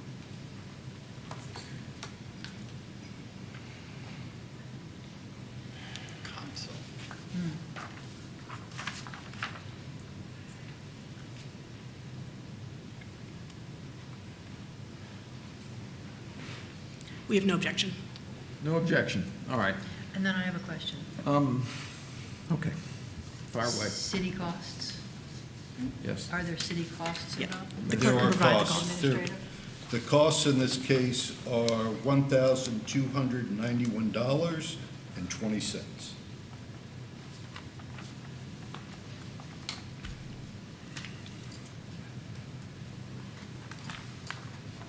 I would like to put in a motion to reduce the fines to $1,291.20. I second it. Would you, well, okay. Wow. Fair enough. All in favor? Aye. Aye. But we have some nays. Opposed? Opposed. Oppose. 3 opposed, 4. 4 are for, 3 are opposed. Is that correct? Just want to make sure we have it. 4 are for and 3 are against. Okay, it passes. It passes. Motion passes. Thank you all. That was, thank you, sir. Appreciate you coming to speak today. Thank you very much. All right. Okay. Moving on to other board action. Accept the affidavits of compliance as listed. Normally, we do those as a group.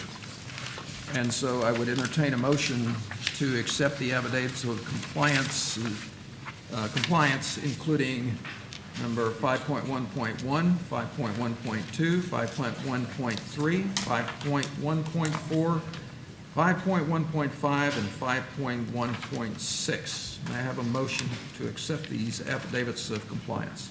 I move to accept the affidavits of compliance as listed. May I have a second? Second. All in favor? Aye. Aye. All opposed? Motion carries.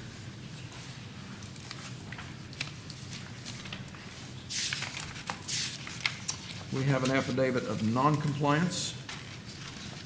Accept the affidavit of noncompliance for respondents Brendan Ryan Buchanan at 4302 Brigadoon Circle for permits. I don't know. Say again? Oh, it's right here. Item agenda, it's at the bottom of other board action, number 5.2, right above nuisance abatement. Skipped over that one. Wasn't that withdrawn? So can I have a motion to accept the affidavit of noncompliance? I move to accept the affidavit of noncompliance and issue an order that imposes fines and state if fines and fees remain unpaid for 3 months after such lien is filed, the city is authorized to foreclose, collect, or settle such lien. May I have a second? Second. All in favor? Aye. All opposed? All right, moving on to nuisance abatement lien filings. 6.1 has been withdrawn.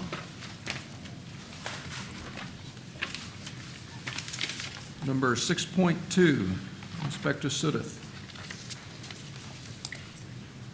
This is, case 154-26, accept the nuisance abatement lien for respondents Corniglia Enterprises LLC at 510 Brookside Drive for lot clearing and issue an order with a compliance deadline and authorize the city to mitigate the violation if compliance is not met. Inspector? There's somebody here. There is? Yeah. Okay.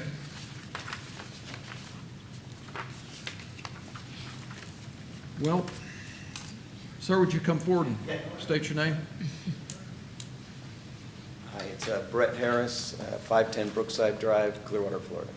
Sir, can you give us a brief on what you'd like to tell us? Sure. I'm here today not disputing the violation. I'm here to ask for a brief continuance to July to complete the compliance work.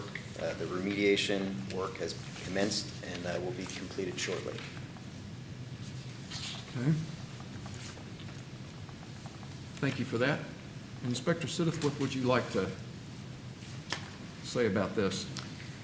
Vicki Sudeth with the City of Clearwater. This is for case 154-26 at 510 Brookside Drive. This is for a nuisance abatement. There is one violation there for lot clearing, code section 3-1503, B7, B8, B10, B5A. Inspector, I'm going to interrupt you for a minute here. I'm seeing an address of 510. All right, you're correct. I'm sorry. I was looking at the previous case. My mistake. That's okay.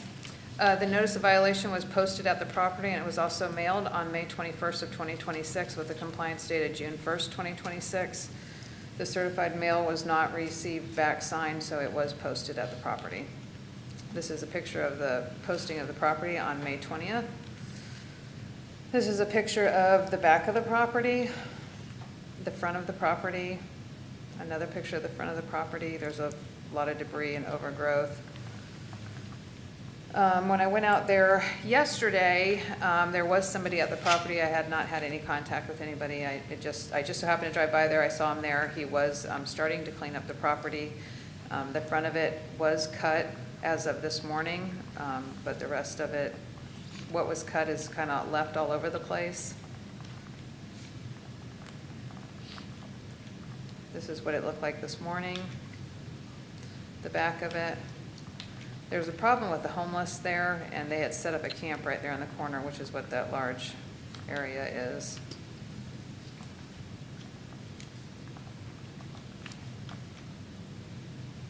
This is some of the trash that he had put out to the street. Sorry, I don't know why this thing's not moving. You're not the first one. Yeah. Or the last. That's okay, Vicki. There's a reason they call these things miracles of modern technology.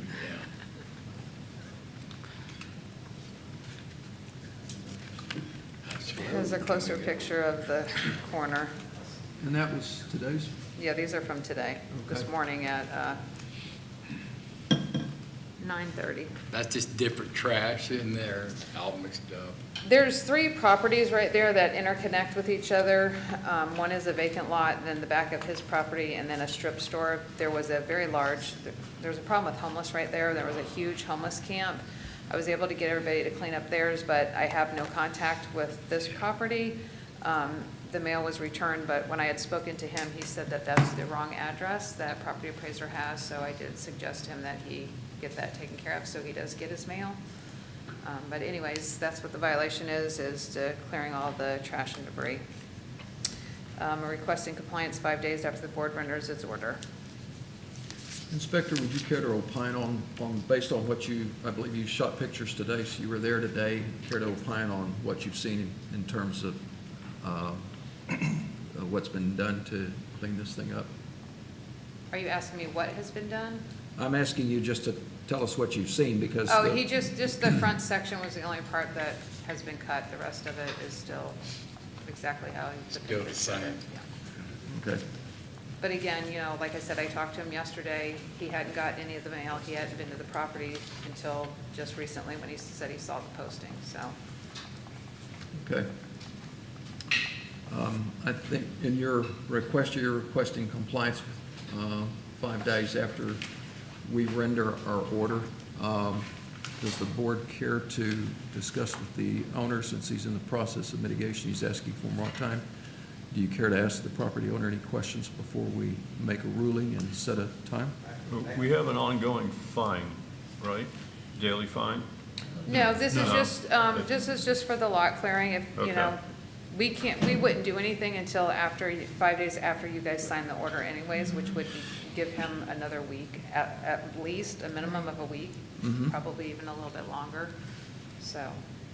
These are just nuisance abatement. You're giving the city the opportunity to go in, clean up the nuisance, and then lien the property. So these are a little different, because they're not asking for a declaration of violation and then somebody come in compliance. They're saying, look, we gotta do it ourselves. And it gives them a short period of time, 5 days before they come in, and then they take care of it and they lien the property for the cost of what it took to abate the nuisance. Okay. All right. Any questions? This guy The seems owner to want wants to to speak. speak. Sir? I had prepared remarks, I was just going in order, I thought. Sir?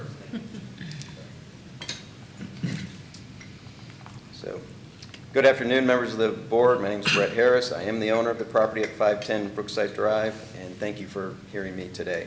I take this violation seriously. I'm not here to dispute it. I do want to explain the timeline for the record because it matters to what I'm asking. The property is my office. During the school year, it's on my drop-off route, so I'm there weekly and would have seen a posted notice. The mailed notice also went to the same property address, so both the posted copy and the mailed copy were sitting there at the property. With school out for the summer, I lost that weekly reason to be on site, and I was traveling for a good portion of family summer travel. That's the honest reason. Both notices went unseen, not indifference, just being away. I didn't actually become aware of this until Monday, June 22nd. And the moment I did, I went straight to work. Yesterday, I was personally at the property beginning the cleanup when Vicki happened to stop by.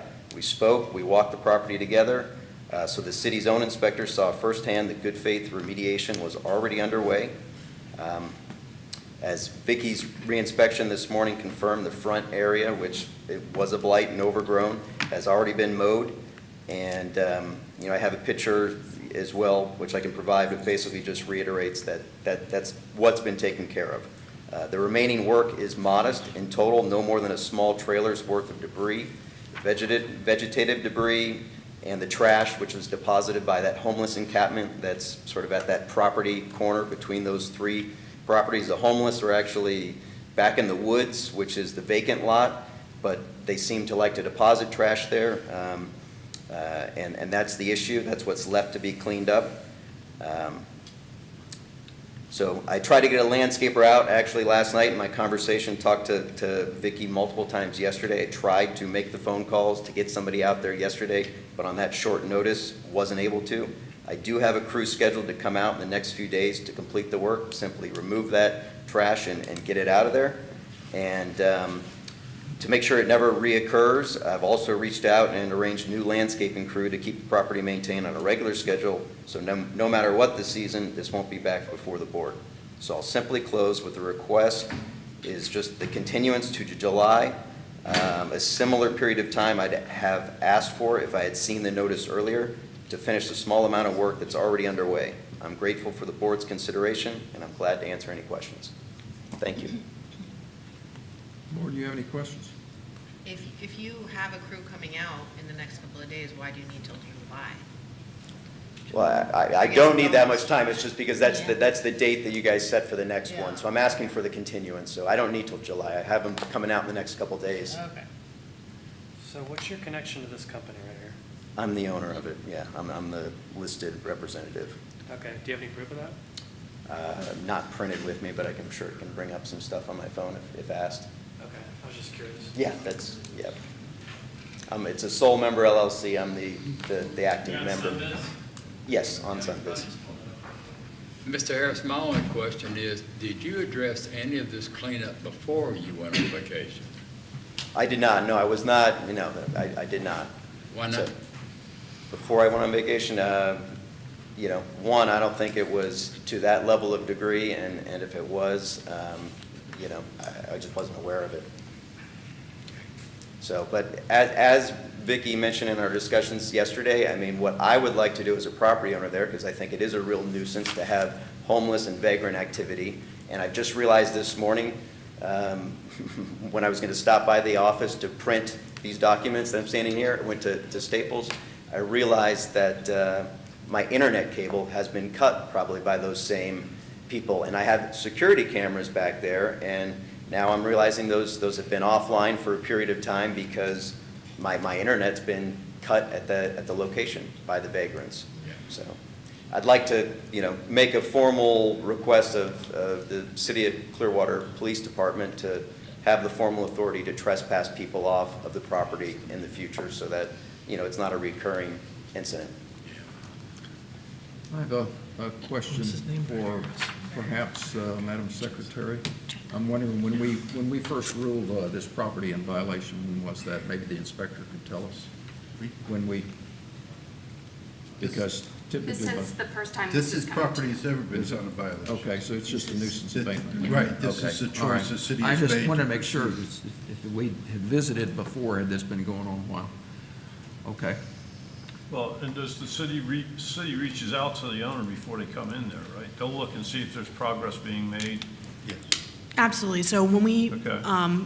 cite a nuisance violation, we post the notice of violation at the property and mail it to the address on property appraiser, which case, we either get response back from them at that point or we don't. We usually try and reach out to if there's numbers and utilities, but sometimes we don't make contact with the owner prior to code board. In this case, the property owner was at the property yesterday, so that's the first time we've had a chance to speak about this.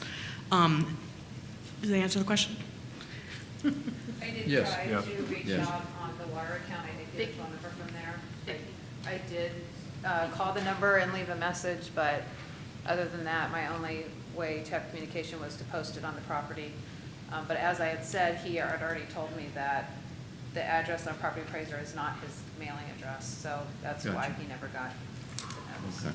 Well, it's the same property address, so the notice was sitting there for that same period of time where I hadn't been by to check the mail, to see the property over these last roughly 30 days, which I haven't. That's the issue. And so, no, I did not see the notice until the 22nd, in which I took Right. immediate action thereafter. Any other comments or discussion on this? Just want to let you all know I checked Sunbiz and he's on there, so. Okay. Okay, good to know. So I guess my question is, you're asking for more time than the 5 days being given? I'm just asking for a continuance so that it can be dealt with, so that there's not a formal order placed at this point in time, because I'm making the remediation efforts. You know, that's my understanding. That's And- why. And you asked for July 1? Hmm? You asked for July 1? Sure. Well, that's, Did Well, that's almost 5 days. Whatever day, I mean, Sorry. if I would Yeah. ask for a time period, it would be, maybe 10 days. If you're going to set a date outside of the next hearing, then I have no problem, tightening that time frame. It's just, I want to have a continuance to such time so I can remediate and not have the order placed, because I'm acting in good faith. I literally was out at the property yesterday, making efforts, tried to get crew out last night, it didn't happen. I'm going to have a remedy. Do you have any objection to that? I mean, generally speaking, the city would request that we don't continue a case like this. What we brought in front of the board today is that there was a violation. We returned in an affidavit that there is in fact a violation. So at this point, we're requesting you to rule on whether there is a violation and giving the city authority to enter onto the property and abate. Should the board wish to give more than the 5 days to render the time, we would have no objection. That's ultimately the board's decision, but we would request to not continue it to the next meeting. We'd like an order. That would be And July Speaking 8th. to Nicole, if it's 10 he will days. have, it will be at least a week and a half before we even get the order, Okay. and then we wait the 5 days, so Okay. I meant, So if we do the 5 days now, that's what I was thinking, that physically, if he gets it done within 10 days, you guys show up and there's nothing to do. I mean, typically, you're gonna show up, whoever you assign it to is gonna show up later than that. If it's done and there's nothing for him to do, then, once she sends us the paperwork, and Nicole tells us what the date is of when we can go out and re-inspect it. If we go out there and inspect it and it's all done, then the case is just closed. If it's not done, then we will send our contractor out there to give us an estimate of what it's gonna cost to clean it up. And then it goes to Sarah and it gets approved, and then the contractor will be scheduled to come out there Okay. and clean it up. am I to glean from that then, if we render an order requesting the compliance within 5 days, physically, it's longer than that. He has more time than that physically to get Nicole it can done, tell you more about that. which is essentially where we're going to end up. If you get it cleaned up by then you have the time, because the wheels turn a bit slower than the 5 days. No, I mean, my Just make sure understanding- we're all speaking into the mic. Sorry, so I mean, part of the reason for me spending, my time here today with you is given, I made immediate efforts when I was made aware of it, of the 22nd. And my understanding, I do have a real consideration as a property owner, if transients and vagrants and homeless are depositing trash on my property, I don't want this issue where, you guys rule on this, I'm happy to clean it up, get it fully remedied, but I don't think going forward, and this is what you kind of explained to me yesterday, and I have an issue with, is the concept of once the order is issued, then, you come out, 3 months later, and there happens to be, trash in that corner from that one simple corner, you immediately act on it without me having any, response time, you know. That's a different issue in that what we're talking about here is there's a certain condition that the inspector has observed. If we're talking about issuing an order here that gives you, that says 5 days, but you end up with effectively something like 10 days, you get it cleaned up. I mean, you can document that yourself. You can call the inspector and say it's in compliance, come look, I have pictures, and anything that occurs after that. I mean, at that point, I don't want to speak for our inspector, but at that point, if you're in compliance, then, I mean, the thing is done and goes away. We have no control or no predict about what happens in the future. Okay.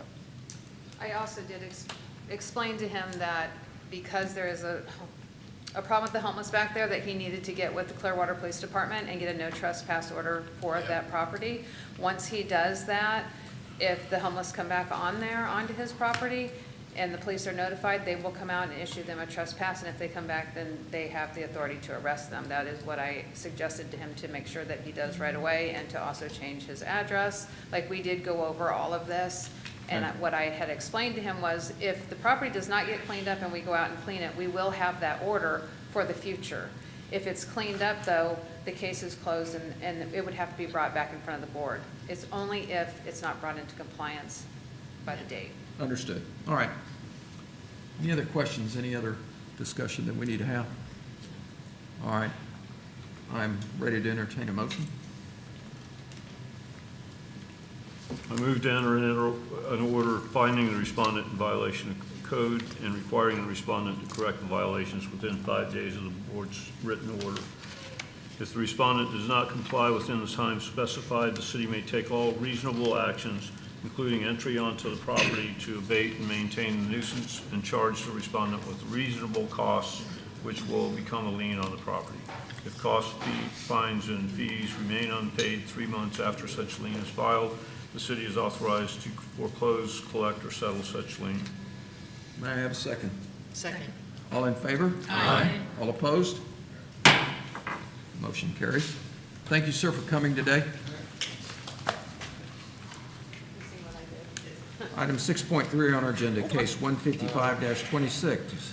Accept the nuisance abatement lien for respondents Cloth Management LLC at 1116 Amble Lane for inoperative vehicle, and issue an order with the compliance deadline and authorize the city to mitigate the violation if compliance is not met. Inspector Casman? Anyone present? I don't think there's anybody here. Nope. All I see is blue shirts. That's right. Good afternoon again, Board.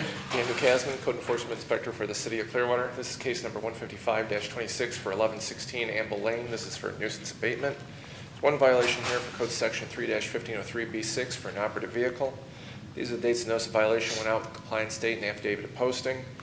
This is 1116 Amble Lane. It's a duplex. The other address is 1118 Amble Lane.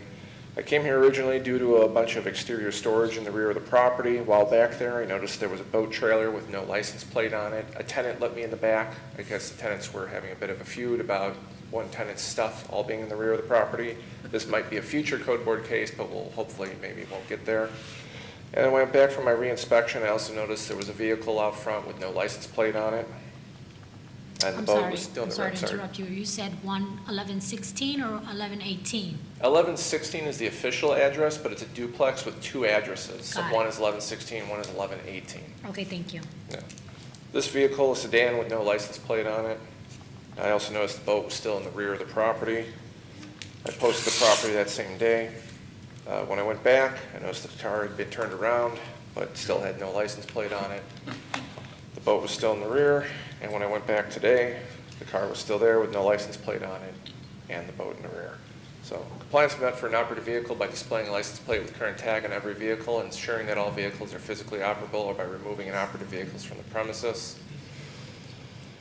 I'm requesting for this one compliance on or before 5 days from the date the board renders its order. Daniel, could I see a picture of the front and back of that car again, please? Yeah. It's black?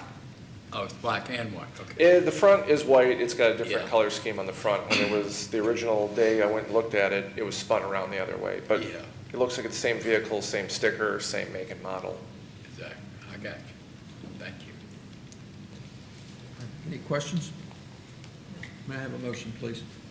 I move to enter an order finding the respondent in violation of code and requiring the respondent to correct the violations within 5 days of the board's written order. If the respondent does not comply within the time specified, the city may take all reasonable actions, including entry into the property, to abate and maintain the nuisance and charge the respondent with the reasonable cost, which will become a lien on the property. If costs, fines, and fees remain unpaid 3 months after such lien is filed, the city is authorized to foreclose, collect, or settle such lien. May I have a second? Second. All in favor? Aye. All opposed? Motion carries. Next case, 6.4 on our agenda, case 156-26, accept the nuisance abatement and lien for respondents Teal Crest Properties LLC at 1002 North Garden Avenue for lot clearing, and issue an order with the compliance deadline and authorize the city to mitigate the violation if compliance is not met. Inspector Maddox?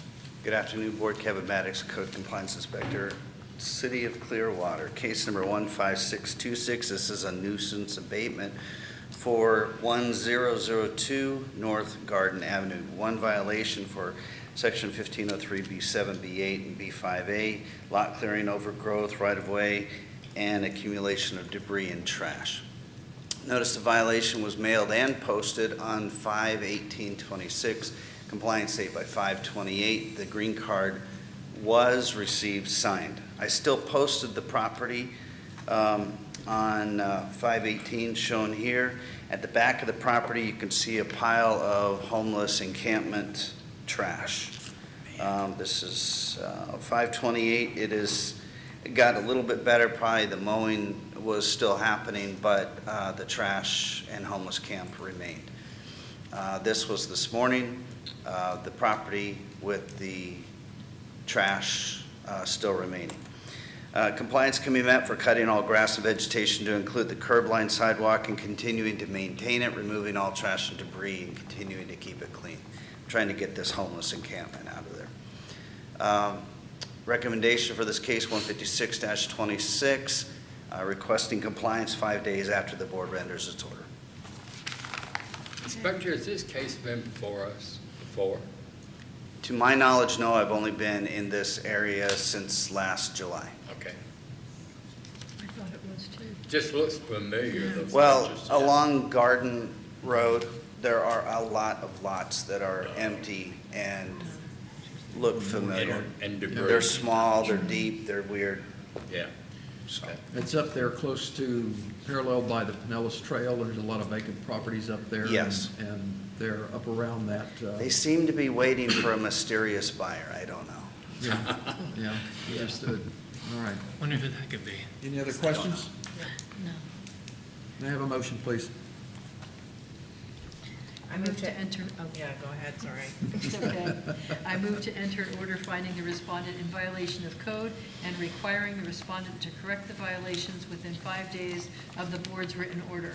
If the respondent does not comply within the time specified, the city may take all reasonable actions, including entry onto the property, to abate and maintain the nuisance and charge the respondent with the reasonable costs which will become a lien on the property. If costs, fines, and fees remain unpaid 3 months after such lien is filed, the city is authorized to foreclose, collect, or settle such lien. May I have a second, please? Second. All in favor? Aye. All opposed? Motion carries. Next case is item 6.5 on our agenda. Case 157-26, accept the nuisance abatement lien for respondents Mark G. Montgomery at 1206 North Garden Avenue for lot clearing, and issue an order with compliance deadline and authorize the city to mitigate the violation if compliance is not met. Inspector Maddox? I'm here again. Kevin Maddox, Code Compliance Inspector, case number 157-26, a nuisance abatement for 1206 North Garden. One violation of 1503B7, B8, B5A, overgrowth, right-of-way, overgrowth, and accumulation of debris and trash. Notice the violation was mailed and posted on the May 18th with a compliance date of 5/28/26. The green card was not received. This is the property with the posting. The grass, as you can see, is long. Again, on 5/18. 5/28, the grass is longer. On 6/24 this morning, it's longer. It's that time of year, isn't it? Yes. Compliance can be met, lot clearing by cutting all grass and vegetation, removing all trash and debris, and keeping it clean. For this case, recommendation 157-26, requesting compliance 5 days after the board renders its order. Questions from the board? No. All right. May I have a motion, please? I move to enter an order finding the respondent in violation of code and requiring the respondent to correct the violations within 5 days of the board's written order. If the respondent does not comply within the time specified, the city may take all reasonable actions, including entry onto the property, to abate and maintain the nuisance and charge the respondent with the reasonable cost which will become a lien on the property. If costs, fines, and fees remain unpaid 3 months after such lien is filed, the city is authorized to foreclose, collect, or settle such lien. May I have a second, please? Second. All in favor? Aye. All opposed? Motion carries. Next case, item agenda 6.6, case 158-26, accept the nuisance abatement lien for respondents Matt Allen, 1260 Wellington LLC, at 1260 Wellington Drive for inoperative vehicle, and issue an order with compliance deadline and authorize the city to mitigate the violation if compliance is not met. Inspector Jensen? Good you have the afternoon. floor. This should only take about 35 or 40 minutes. So. Can you shorten it up a bit for us?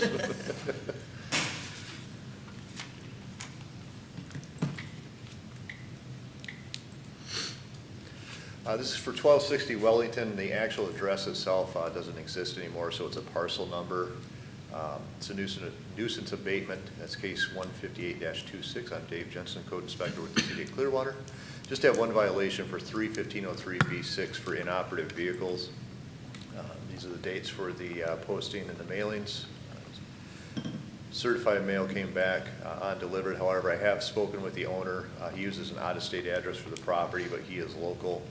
He originally told me that he was buying the vehicles and waiting for titles as he had bought them at auction. I've got a complaint from a neighbor, however, that he found Facebook postings where the vehicles are being posted, so it looks like this owner is buying the vehicles and then reselling them. I was able to go on Facebook and see that the ads myself. These are the vehicles on the date of the original violation. None of them have license plates on them. Again, the owner of the property did tell me when I spoke to him that he didn't have titles for the vehicles yet. This is 5/15. Vehicles are still on the property after the compliance date. Again, on 6/8, vehicles are still there. A couple have been moved. And again, this was today. Vehicles are still present. No plates on the vehicles. There are a couple other things that are not public nuisance that we wouldn't have fall under here, is the grass parking, storage in a residential area, which we don't allow. However, if we get the order from the board and the vehicles are removed either by the owner or by the city, that remedies the other situation. So requesting compliance 5 days after the board renders its order, compliance can be met by the vehicles either being removed from the property or being plated, but they are going to have to be removed anyway. So. Inspector, on our printout sheet, it says inoperative vehicle, but there's more than one, right? There's more than one, Yeah, correct, okay. yeah, yes. So it's, yeah, this says vehicles on his Yes. violations, even though on ours it may say vehicles, so. Yeah, so. Well, I gathered that, that's why I'm confirming it. Did the owner, Thank you for that detail. did the owner ever state when he bought the vehicle? Because I've bought vehicles from auctions before. Well, yeah, and the last time I talked to him, he said, I had asked him if he's getting anywhere with getting these things moved out of there. He said he'd only received one title so far. I've tried contacting him back and haven't had any luck yet. So, again, I can't stipulate to what he may or may not be doing, but. When you say inoperative, you mean they can't be driven? Or Correct, yeah. So our inoperative ordinance, it has to have a current registration and it has to be displayed on the vehicle. Yeah, so even if you did have current registrations, if they're not on the vehicle, they do have to be displayed on there as well. So, They have no tags, right? but yeah, they're just not on there. So again, if it's flat tires, or, again, hoods up with no engine in it, or just not even having a license plate, they have to be roadworthy. So correct. When did you last speak with him? I couldn't tell you when it was I last spoke with him without having to look the case up, but it's, again, Yeah. Told him, make sure you keep in touch with me, let me know what's going Yeah. on here, but I've tried contacting him back and haven't had any luck with him answering the phone again, so. The reason I asked is I wonder if he realizes that if he doesn't do something soon, he's going to lose. Well, he all does, that. because the property was posted with the notice, and then, you know, what Okay. happened, so. Right. But yeah, the notice of this hearing was gone from the property after I posted it too, so, and again, the vehicles have been moved while I've been watching it, so, you know, he or somebody's been out there moving the vehicles around at the property, so. And he has not contacted you? No, I've called him a couple more times and not had any luck getting hold of him, so. All right. Any other questions? May I have a motion, please? Mr. Chairman, I move to enter an order finding the respondent in violation of code and requiring the respondent to correct the violations within 5 days of the board's written order. If the respondent does not comply with the time specified, the city may take all reasonable actions, including entry into the property to abate and maintain the nuisance and charge the respondent with a reasonable cost which will become a lien on the property. If costs, fines, and fees remain unpaid, 3 months after such lien is filed, the city is authorized to foreclose, collect, or settle such lien. May I have a second, please? Second. All in favor? Aye. All opposed? Thank you. Motion carries. Thank you, Inspector. Last one, 6.7 on our agenda, case 159-26, accept the nuisance abatement lien for respondents William Lawrence Reese at 1874 Green Hill Drive for lot clearing, and issue an order with a compliance deadline and authorize the city to mitigate the violation if compliance is not met. Inspector Casman, we'll save the best for last. All right, thank you for that. Ian Kasman, Code Enforcement Inspector for the City of Clearwater. This is case number 159-26 for 1874 Green Hill Drive. It's a nuisance abatement. There's one violation here for Code Section 3-1503B8 and B10 for lot clearing. These are the dates the notice of violation was sent out with the compliance date and the affidavit of posting. This is 1874 Green Hill Drive, and that was the posting, and this was the issue at the property. This large bush or vine, or whatever you want to call it, is outgrown and is taking over the roadway. I did speak with a tenant there who I tried to explain how he could remedy it. He said he would try, and the result was not where we needed it to be. There needs to be at least an 8-foot clearance above the right-of-way, and it can't go past the curb. So there needs to be some more chopping to be done for them to be in compliance. I went by this morning, and it's still... I feel like fairies are gonna come out of there. It would have to be a cutout like this, if you can follow the mouse at all. 8 feet high and behind the curb. So Is it attached to that light? it is entwined in a way in which it would you'd have to completely go in there by hand with clippers to remove it. It's houses, probably hundreds of birds. You can hear them in there. Wow. You know, again, if it was just cleaned up a little bit to be out of the right of way, I'm okay with it as it is. Duke Energy has obviously not cared. They probably don't think it's doing anything wrong. You know, but it is growing up. it's growing too wide is the problem. I mean, over the pole. Yes. Yeah. So compliance was met for lot clearing by trimming back bush so there's at least an 8-foot clearance above the right-of-way and does not grow past the curb. And I'm requesting compliance on it before 5 days from the date the board renders its order. All right. Any questions or comments? None. May I have a motion, please? I move to enter an order finding the respondent in violation of code and requiring the respondent to correct the violations within 5 days of the board's written order. If the respondent does not comply within the time specified, the city may take all reasonable actions, including entry onto the property, to abate and maintain the nuisance and charge the respondent with the reasonable costs which will become a lien on the property. If costs, fines, and fees remain unpaid 3 months after such lien is filed, the city is authorized to foreclose, collect, or settle such lien. May I have a second, please? Second. All in favor? Aye. All opposed? Before we, Motion carries. Thank you. All right, fair enough, and I've got a comment. I'm but- about to ask some questions here before we adjourn. Certainly. We're also going to tell you that we're going to have at your next meeting a discussion on how to handle fine reduction. Excuse me, we've got a conversation going over here, ladies. Sorry. We're not Attorney, adjourned. Mr. Salzman has the floor. Oh, no, I'm sorry. He was, He said next time. Yeah, but everybody didn't hear. I We're know, not but we adjourned. couldn't they were hear. talking, we didn't. No, at your next meeting, we're going to have a discussion about fine reductions. I think there's some confusion as to how these are handled and what your responsibility is or role in these. So, we believe that Nicole and I discussed that. Because you have to understand, there's a definitive distinction between the city and this board. And so what the city wants to bring before you, or what the city's comfortable with bringing before you, you're acting on basically on their request, the applicant and their request. And so we have to look at those a little differently than we did today. So we do this periodically, you know, when we see something that maybe there's some confusion, we want to clarify. Yeah. So, Mr. Plum? I was just trying to find out if I could ask some questions. On the lien reduction applications, it specifically states that the information has to be true and correct. And the applicant has to have an interest in the property, or it has to be in the person's property owner's name. That's where it's supposed to be. 3 or 4 times we had today, different times when we have letter of authorizations and things like that. But the one time for this one, it wasn't required, simply because the city said that they didn't care. I'm just confused. It says if this application is not filled out properly, it doesn't go before us. It doesn't go to hearing. And when I read these different comments by this guy, he's bringing allegations about the inspector. And when I read the 2-page minutes of that meeting, the same guy gave testimony that all the violations existed except one, but the other 2 violations So, were Mr. there. Plum, part of what you're saying is like, I'm just kind of getting up to speed on everything that's going on here. So I didn't I- even get to review all the cases No. before coming to this meeting. So, moving forward with these type of requests and everything else, we're going to be in lockstep with like what we're requesting and what, who's requesting, and making sure we're getting the proper authority and authorizations. But Yeah, that's what you were that's seeing a great. little bit today. That's- It was just us kind of, So that's one thing I was going to suggest, is that we have the minutes from previous cases, if it's an old case, that we have the letter of authorizations, and then going forward, the board probably, we can everybody can have attorneys. Like if you went through a divorce, you take your advice to your attorney, but then you have to decide, is that what you're going to do?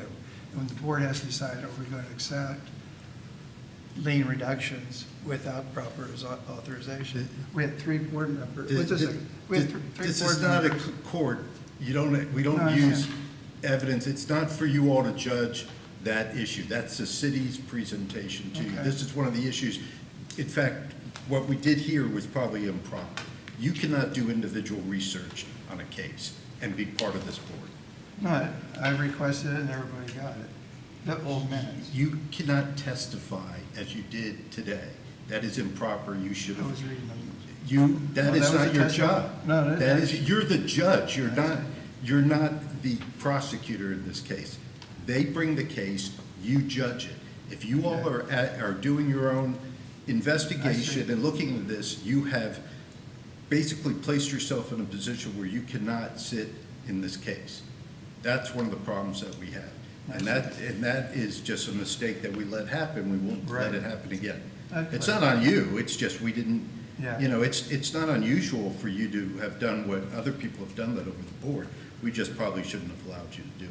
Well, that begs a question, and that question is when, I see this affidavit, we've been through a number of them since I've been on here, and it's good they provide the data, but in a particular case like this, the data was very one-sided because it only came from the property owner, and my dilemma is that I want to make a fair adjudication and a fair assessment of the details, and so the question becomes how best to do that.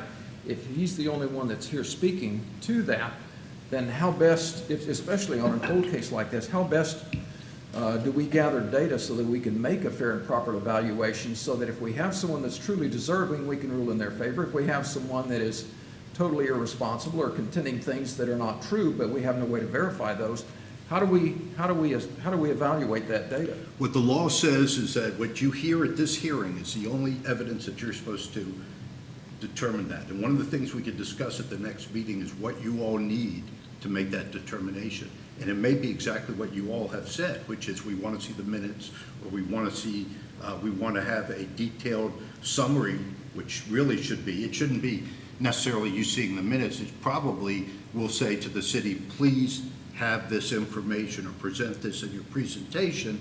This is what occurred. This is when they came in compliance, This is why there was a gap in time, as if, in this case, was it true? The only evidence we had was the individual saying that, well, the guy never came. No, and we had support of that. One of these that fell through the cracks because we had somebody change up. Yes, is it the obligation of the violator to contact the city when they come in compliance? 100%. Yeah. Does that happen most of the time? No, maybe not. But you determine at this hearing the competent substantial evidence to make your decision. That doesn't have to be, it's different than a courtroom. And again, for those that don't know, I'm a trial lawyer, so I'm a former prosecutor, so I know how to do these cases. So the evidence that is presented before you is how you make your determination. That's why I got a little concerned about evidence that is discussed that isn't necessarily the proper way we do it. There's nothing wrong with having everybody have that information. That's the correct way of doing it, but that should really be coming from Nicole or the city when we have that before you. So we'll correct that. But I want you to say at the next meeting, this is what we need. This is how you want it. Because that's what we should be doing, making sure the cases are presented in a way that you can make a decision. Do we have to wait till the next meeting to do that, or is there No, some we'll do adjustment it. we can make as a standard practice that when we have a lien reduction, that we can at least get a summary of the case history on it? Yeah, I so that think we we've can- gotten that direction, or again, when I say we, it's really the city. Right. Because I'm your attorney. Right. So I have to make sure, here's what happens. If an individual sues this board, I'm the one who defends the case, not the city. Understood. What I just told you is how I defend it. I need to have competent substantial evidence for you to make a decision. Your decision could be completely wrong in everybody's eyes, but it's okay. As Gotcha. long as you base it on competent substantial evidence. What we normally have is competent substantial evidence is a presentation by the code officer, because that's everything you see, that's competent substantial evidence, okay? What we don't usually see is on these fine reductions, and that's because a lot of times they're just people coming to you in certain circumstances. Most of the circumstances we see is somebody selling their property.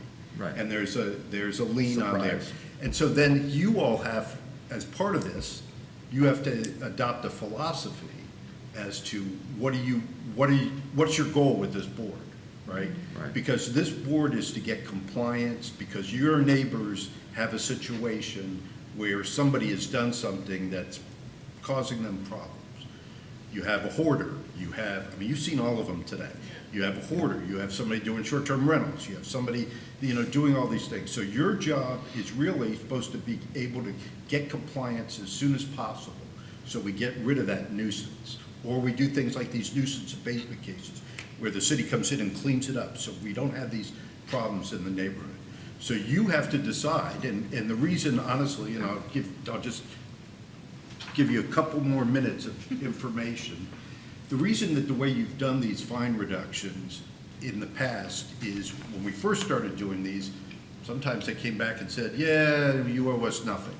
And then we finally had the board adopt a philosophy or a policy that says that, well, we're not going to go below the costs, because then these are real costs. These are city costs, these are administrative costs that have occurred. So you took that philosophy. Now, what's the determination as to whether or not somebody should have it reduced? That is not objective, that is subjective. But for you to get to that subjective determination, we need to know what you want. I think we heard that today, what you all need.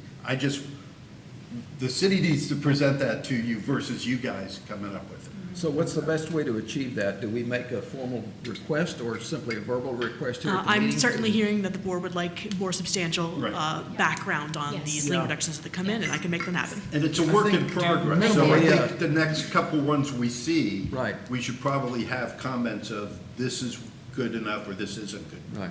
I'll just make one quick comment. Sure. Like when the inspectors show the photographs, if there's two buildings in there, they know which building they're talking about, because you had to ask. I was going to ask the same thing, which building are you talking about? I don't know which one. And it was in the background, the yellow one. Yeah. I was looking at the foreground Yeah. one. So they got to identify better what they're showing. What we're looking at. And then also what the violations are that they're because they're just showing photograph after photograph after, with no explanation of, is it the roof, is it just the siding, is it the painting? We need to make sure that So we those come don't out know clearer. what they're saying. Yep, absolutely. Happy to accept this feedback. I'm sure you can understand from our point of view, we look at this all day. Yeah. So Oh, to yeah. us, it's obvious what Yeah, we're looking at. So yeah. this is great It's not feedback. us. We'll make sure that we point out more clearly And what the we're not violations complaining, are. we're just saying we just need more. Mr. So I Sullivan, was- we shouldn't investigate the case, is what you're saying. If you investigate a case, That's then you part-time. cannot sit as judge. Right. So I didn't investigate the case, I simply read the notes, That, right? that is fine. Okay, to But get a better remember, understanding. here's the other thing we don't do, and we probably should do it. So when I handle these cases for other cities, a lot of times I'm sitting in Matthew's seat. So I'm the city attorney, so I'm prosecuting the cases.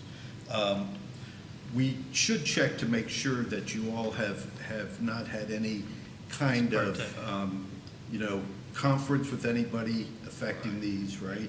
And we also want to make sure that any information you do have, you're sharing it. So everybody has the same information. So you're supposed to, every one of you is supposed to walk in here and base your decision on the same information. So if you've had discussions, we want to make sure that that's known. If you've looked at a document, we want to make sure everybody has that same information. But I also don't want you to do your own investigations because, that's when we Well, run yeah, into a that's problem. part of it, yeah. But you could be living in the same neighborhood as one of these houses. I'm sure you are. Or you may know the person, and there's nothing wrong with that. You just, hey, I've driven by this property for the last 6 months and nobody's done anything. Okay, now everybody knows that. That's good, that's fine. So we just want you to all base your decision on the same information. Can I ask a question before we adjourn really fast, just regarding the fines that were gonna be placed on those that Airbnb property? Is it now standard that we can't give fines, post-dated fines, basically? We'll be reviewing Okay. the process. Okay. Right, now the basis behind that is the way the Florida statute reads is that, so I'm a violator, so you have brought me, and we honestly know that I've had a bunch of opportunities to fix this before I get before you. So now here I am, and guess what? The law gives me another chance. Lets me come before you because I'm presumed innocent, and you say, okay, here's a reasonable period of time. But how do you determine that reasonable period of time? Well, that's the information that the city is presenting to you. I talked to this person, and they said they would take care of it, but they haven't. Or I couldn't get in touch with the person. Why? Well, we posted the property, we mailed the property. Oh, I don't come to that property. That's not the city's problem, right? Right. You own a piece of property, you're expected to know what's going on with your property. So we don't have to find you in Hawaii, we have to just post your property, and it's your responsibility. But are there mitigating circumstances? Sure, there are. So how do you deal with those? You deal with the fine, because remember, the fine is up to $250 per day. So you could really increase some of these fines depending on the issue. And number two is how much time is reasonable for compliance, right? Unless they're a health and safety issue, we'd probably look at 30 days, depending on it, 10 days, it can all go on that. If it's health and safety, we ask for a shorter period of time. But those are the things that they should be presenting. The individual violators should be coming to you, and they do, and say, look, I need additional time because of this, this, and this. And you determine whether that's reasonable. The case that's presented to you, the competent and substantial evidence, that what you need to do is a general direction to the city, which we've heard today. What more do you need to make that finding? Because that should be the relatively easy part of the case. Easy part of the case is, yeah, the city proved up their case, we see a violation, this is the right section. Now, what do you have to say as to, before we tell you how much and how long? I have one last thing, if I may, and that is that.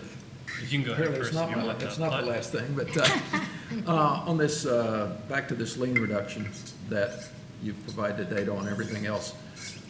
During discussion, we had, the motion was introduced to find the violation and everything, and I would have liked to have had more discussion on it. So as a courtesy to all of the board to make sure we get adequate discussion, because we ended up with a split ruling. Yes. And I hesitated because I really had some other questions, and I wanted to try and gather some more data to make a fair evaluation. Because This was a very different one in that it was very one-sided from the homeowner, and it was difficult for me personally to evaluate what was really the fair thing to do. And we ended up voting before I got enough data, so I would respectfully request that before we make a motion, if it's okay with you guys as chair, I would like to make sure we've had all of the discussion. I'd like to request a motion and give everybody the opportunity to speak, because this ended up being like a one-vote swing. One vote, one way or the other, Yeah. would have accepted this or killed it, and it turned out very beneficial for the homeowner. And at the end of the day, I didn't feel right about leaving this guy with this horrendous lien when he was trying to sell a property, but we were making a decision, in my opinion, without enough data for me to make an adequate, so I would like to be able to gather enough data to make the educated Two decision. things. One, you control that by saying, I'm not ready to take a motion. But we had a motion and a second, and based, not to interrupt you, but based on earlier stuff, I mean, I said, wait a minute, and you've indicated, I'm not blaming anybody, I'm just saying you've indicated we have a motion. Well, what do I do? I mean, you could, right, okay, and I apologize for that. No, that's okay. No, I we'll, just- we'll make sure that that's a little more clearer Okay. For that. The second thing I want, when you're thinking about this particular case, and maybe this is because I've been doing this so long, when the city tells me that, or makes the comment that they're not objecting, okay, there's reasons behind that. And some of them are reasons based on what this individual said is not an unusual situation. We've had situations where somebody has come in compliance and just never knew that they were supposed to tell somebody or asked to be re-inspected or things like that. So we've seen those over there. That's not an unusual situation. And when you have an inspector who's gone, and we've had, it's been a while, but we used to have a little more turnover, the ball, it just falls through the cracks. So it's not, so when you see a huge fine like that, and you know what the violation is, that's not a surprising situation for somebody to come in and say, well, yeah, I did come in compliance. And I see what the city says. If the city was going, no, you didn't, or, no, we contacted you and told you to, no, and other ones, when I hear the city go, okay, they're telling you that something happened, whether it's their fault or the other person's fault, they're not opposing to it. And when I look at these again, especially for like my cities, I look at it as what is our job? Our job is to get compliance. These fines are somewhat fictitious. You're not going to recover these fines. We recovered one big fine in all the years we did this for in excess of $400,000. Church of Scientology. I wasn't going to say who it I was, did. but that's the one big fine we've ever recovered, and that's because they just really didn't do anything. And it went on for a long period of time. And I just want to say something about this one we did let go. Because the inspector was gone, there was just this huge amount of information we'd never have. So to me, it was kind of ridiculous to keep beating a dead horse. I just wanted to say that. Yeah, I think so. Because of that missing data. And they had, they have 15 minutes to present or something? Yeah. It's that more than passed. Yeah. Yeah, I mean, we generally don't hold them to that. I think it's a courtesy. I suggested not long ago that we limit people to 5 minutes, but at the end of the day, if we're trying to gather data and understand, is that really I don't know. You gave people, you gave people as much time as they needed, and you didn't, it was a long meeting, but you gave everybody their ability to do this. And remember, that's the other part of this. You're giving individuals the opportunity, residents, to come in and say their piece. Otherwise, the city could just take them to code enforcement at the criminal courts complex, where the judge won't even give them this much time, and then they'll do a fine. I tried to keep them out of the weeds, but anyway. I knew you were going to say something, but I want to say one more thing if you don't mind. You go first. You go first. Yeah, thank you. So I've just been kind of thinking through this in my head from like the city's perspective, and it's like, when I'm not doing this board, I'm typically the city's development and like land use attorney. And of course, with like land use approvals, you usually have like a recommendation from staff, like for a particular development application, what we're looking for. Would it be helpful, since lien reductions aren't like your typical type of case where either someone's in compliance or they're guilty or they're not guilty, would it be helpful for lien reduction request to get like a recommendation from staff, maybe? You don't want to recommend anything? No? It would be helpful for this board. Yeah, that's what I'm thinking, because it's like, I mean, because it's like, well, is this something that the city supports, or is it not? And if we don't support it, why don't we support it? If we do support it, why do we? I think it just Well, tested. we have asked for that in the past. But if we had that like in the actual item, you know, like. It would be nice to know Yeah. that the city has had problems with this property or didn't have problems with the property.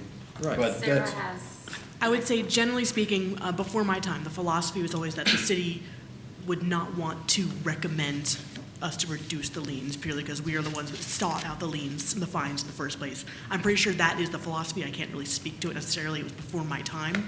However, if the board is looking for whether the city approves, generally speaking, we just say we don't object to us reducing the fine. That's, you know, a little bit of a, I guess, not veiled language, but it's like we don't object to reducing the fine means that we're okay with reducing the fine. However, I am happy to go speak with my management team about whether we're okay with basically giving a stamp of approval on lien reduction. So So I'll like have to maybe like verify. a no objection like statement or something. I'm just thinking out loud here, because like, to know, it's like, okay, well, this guy is standing up in here and wants a reduction, but how does the. I mean, generally city speaking, the feel? board asks whether the city objects and we say no.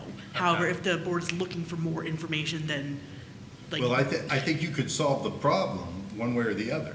Either you have to give the board more information or you have to make a recommendation. Because the board either has to figure it out themselves or you have to help them in that. Because But in order to figure it out, it's time consuming, right? So Right. I think the more information we have behind it, then I think it'll be more helpful. But if you came in and said, for example, we would like you to reduce this to $7,500 because X, Y, and Z, then the board wouldn't have to sit there and go, we have to figure out what X, Y, and Z is. You're telling them that. So that's the evidence they want to hear, because this is, again, subjective. Yeah, and that leads into my next point, Andy, is like, we don't have, like, unlike a development application, we don't have criteria that we're weighing the lien reduction against to determine whether or not we think it's a good idea or not. You could adopt some, and then you could, I mean, that's, I'm just thinking out loud here, because it's like, well, if I'm sitting up there as a board member, like, well, how do I know whether this is good or not, except just. that's why this is the hardest thing that they do. Yeah. That's why. Because then I remember when I was first doing this, like years ago, when I was doing this with Nicole, we would just kind of do them on the back end, and these didn't even go to the board. Of course, we found out later that it's better to bring it here, so. Actually, we like the way you used to do it. I don't want to know how you found that out. That was after my time had changed, but. Are we still on TV? yes. we're still in Yes, session. we're still in the sunshine. Let me just say real quick, though, that the whole goal is compliance. And so it's not, what did they do, when did they do it, how did they do it? It's complied. And that's the ultimate goal. It's not to collect the money, it's not to do anything else but compliance. And so when they're here for the lien reduction, they are in compliance. Unless it's a stipulation agreement, and that's a whole nother bag.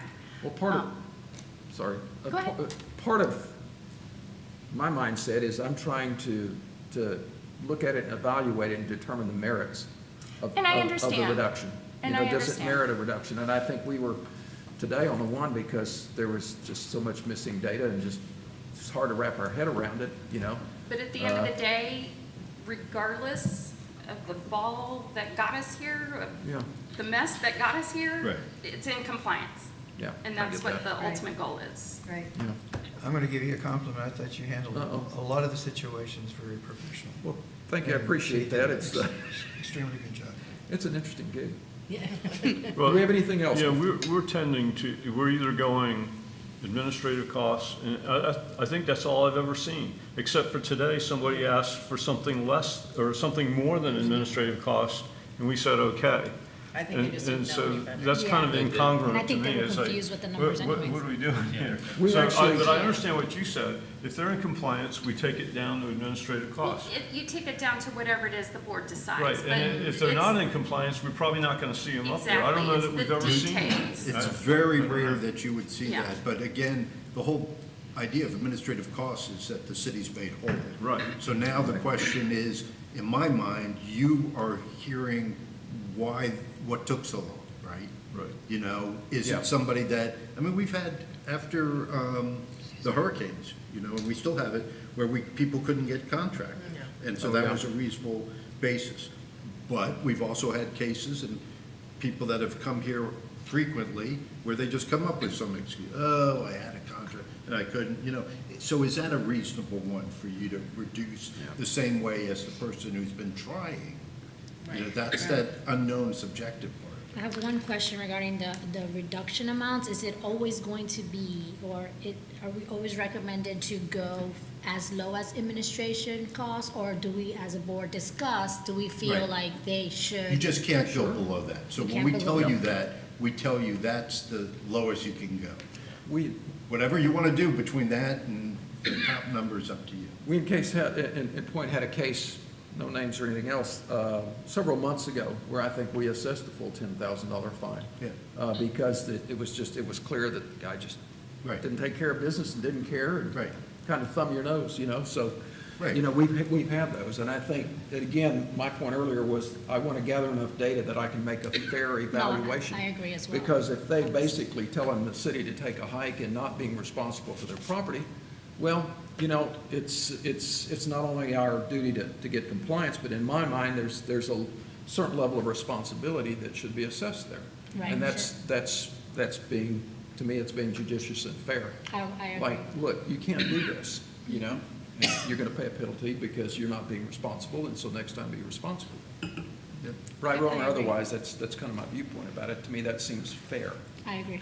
So are we going to schedule an outside board meeting, schedule it proper? I'm not leaving, not discussing. Okay, no problem. Can't discuss. We will have it at your meeting, because everything has to be done in the sunshine. All right, anything else before we get up? I'm sorry. We'll be a little more, we'll be a little more specific and get these ideas that you've talked about and get those things in place so that you can have what you need to make your decision. That's the goal here. Make sure that you have what you need so that you can make it, you're comfortable with the decision you're making. All right. Good talk. One last comment I've got, and that is, I appreciate your due diligence on looking up that data.